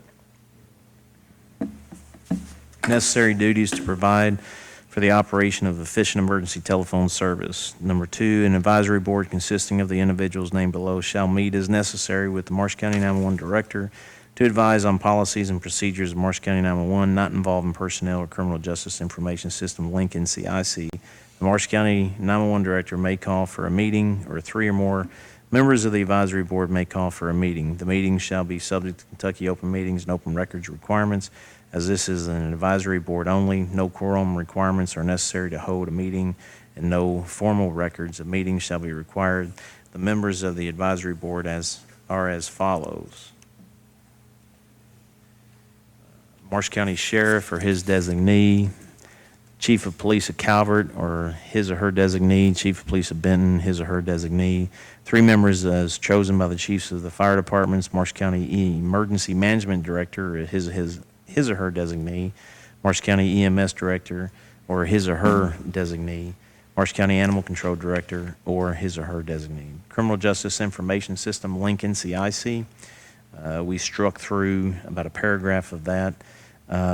We added Marshall County 911 shall be authorized to enter into a criminal justice agency user agreement with the state CJIS Systems Agency as defined by CJIS security policy. Marshall County 911 being recognized and operating as a terminal agency shall comply with the provisions and guidelines set forth for a criminal justice agency and the criminal justice information security policy and link user manual. Control and responsibilities of the criminal justice information system link NCIC shall be the responsibility of the Marshall County 911 director.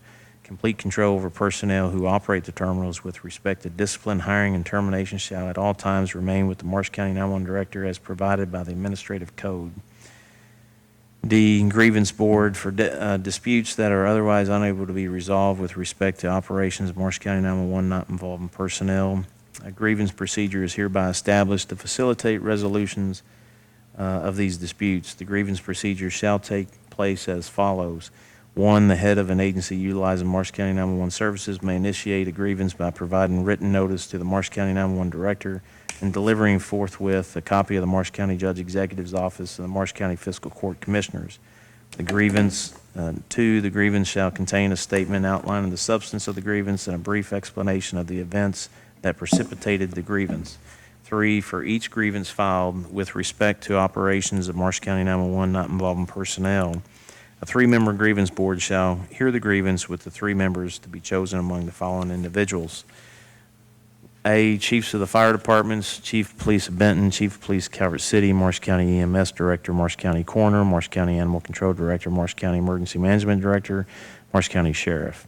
4, the 3-member board for each grievance shall be chosen by the Marshall County Judge Executive or his or her designee with the approval of the Marshall County Fiscal Court at the next scheduled meeting of the Marshall County Fiscal Court.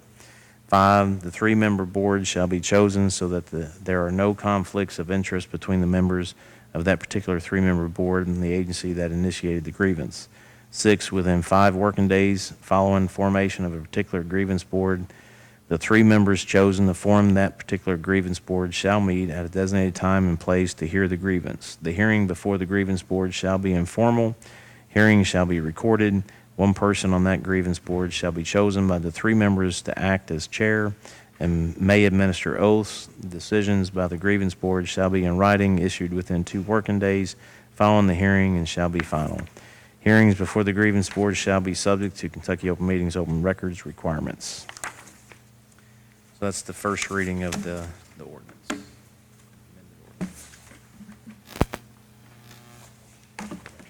you need this?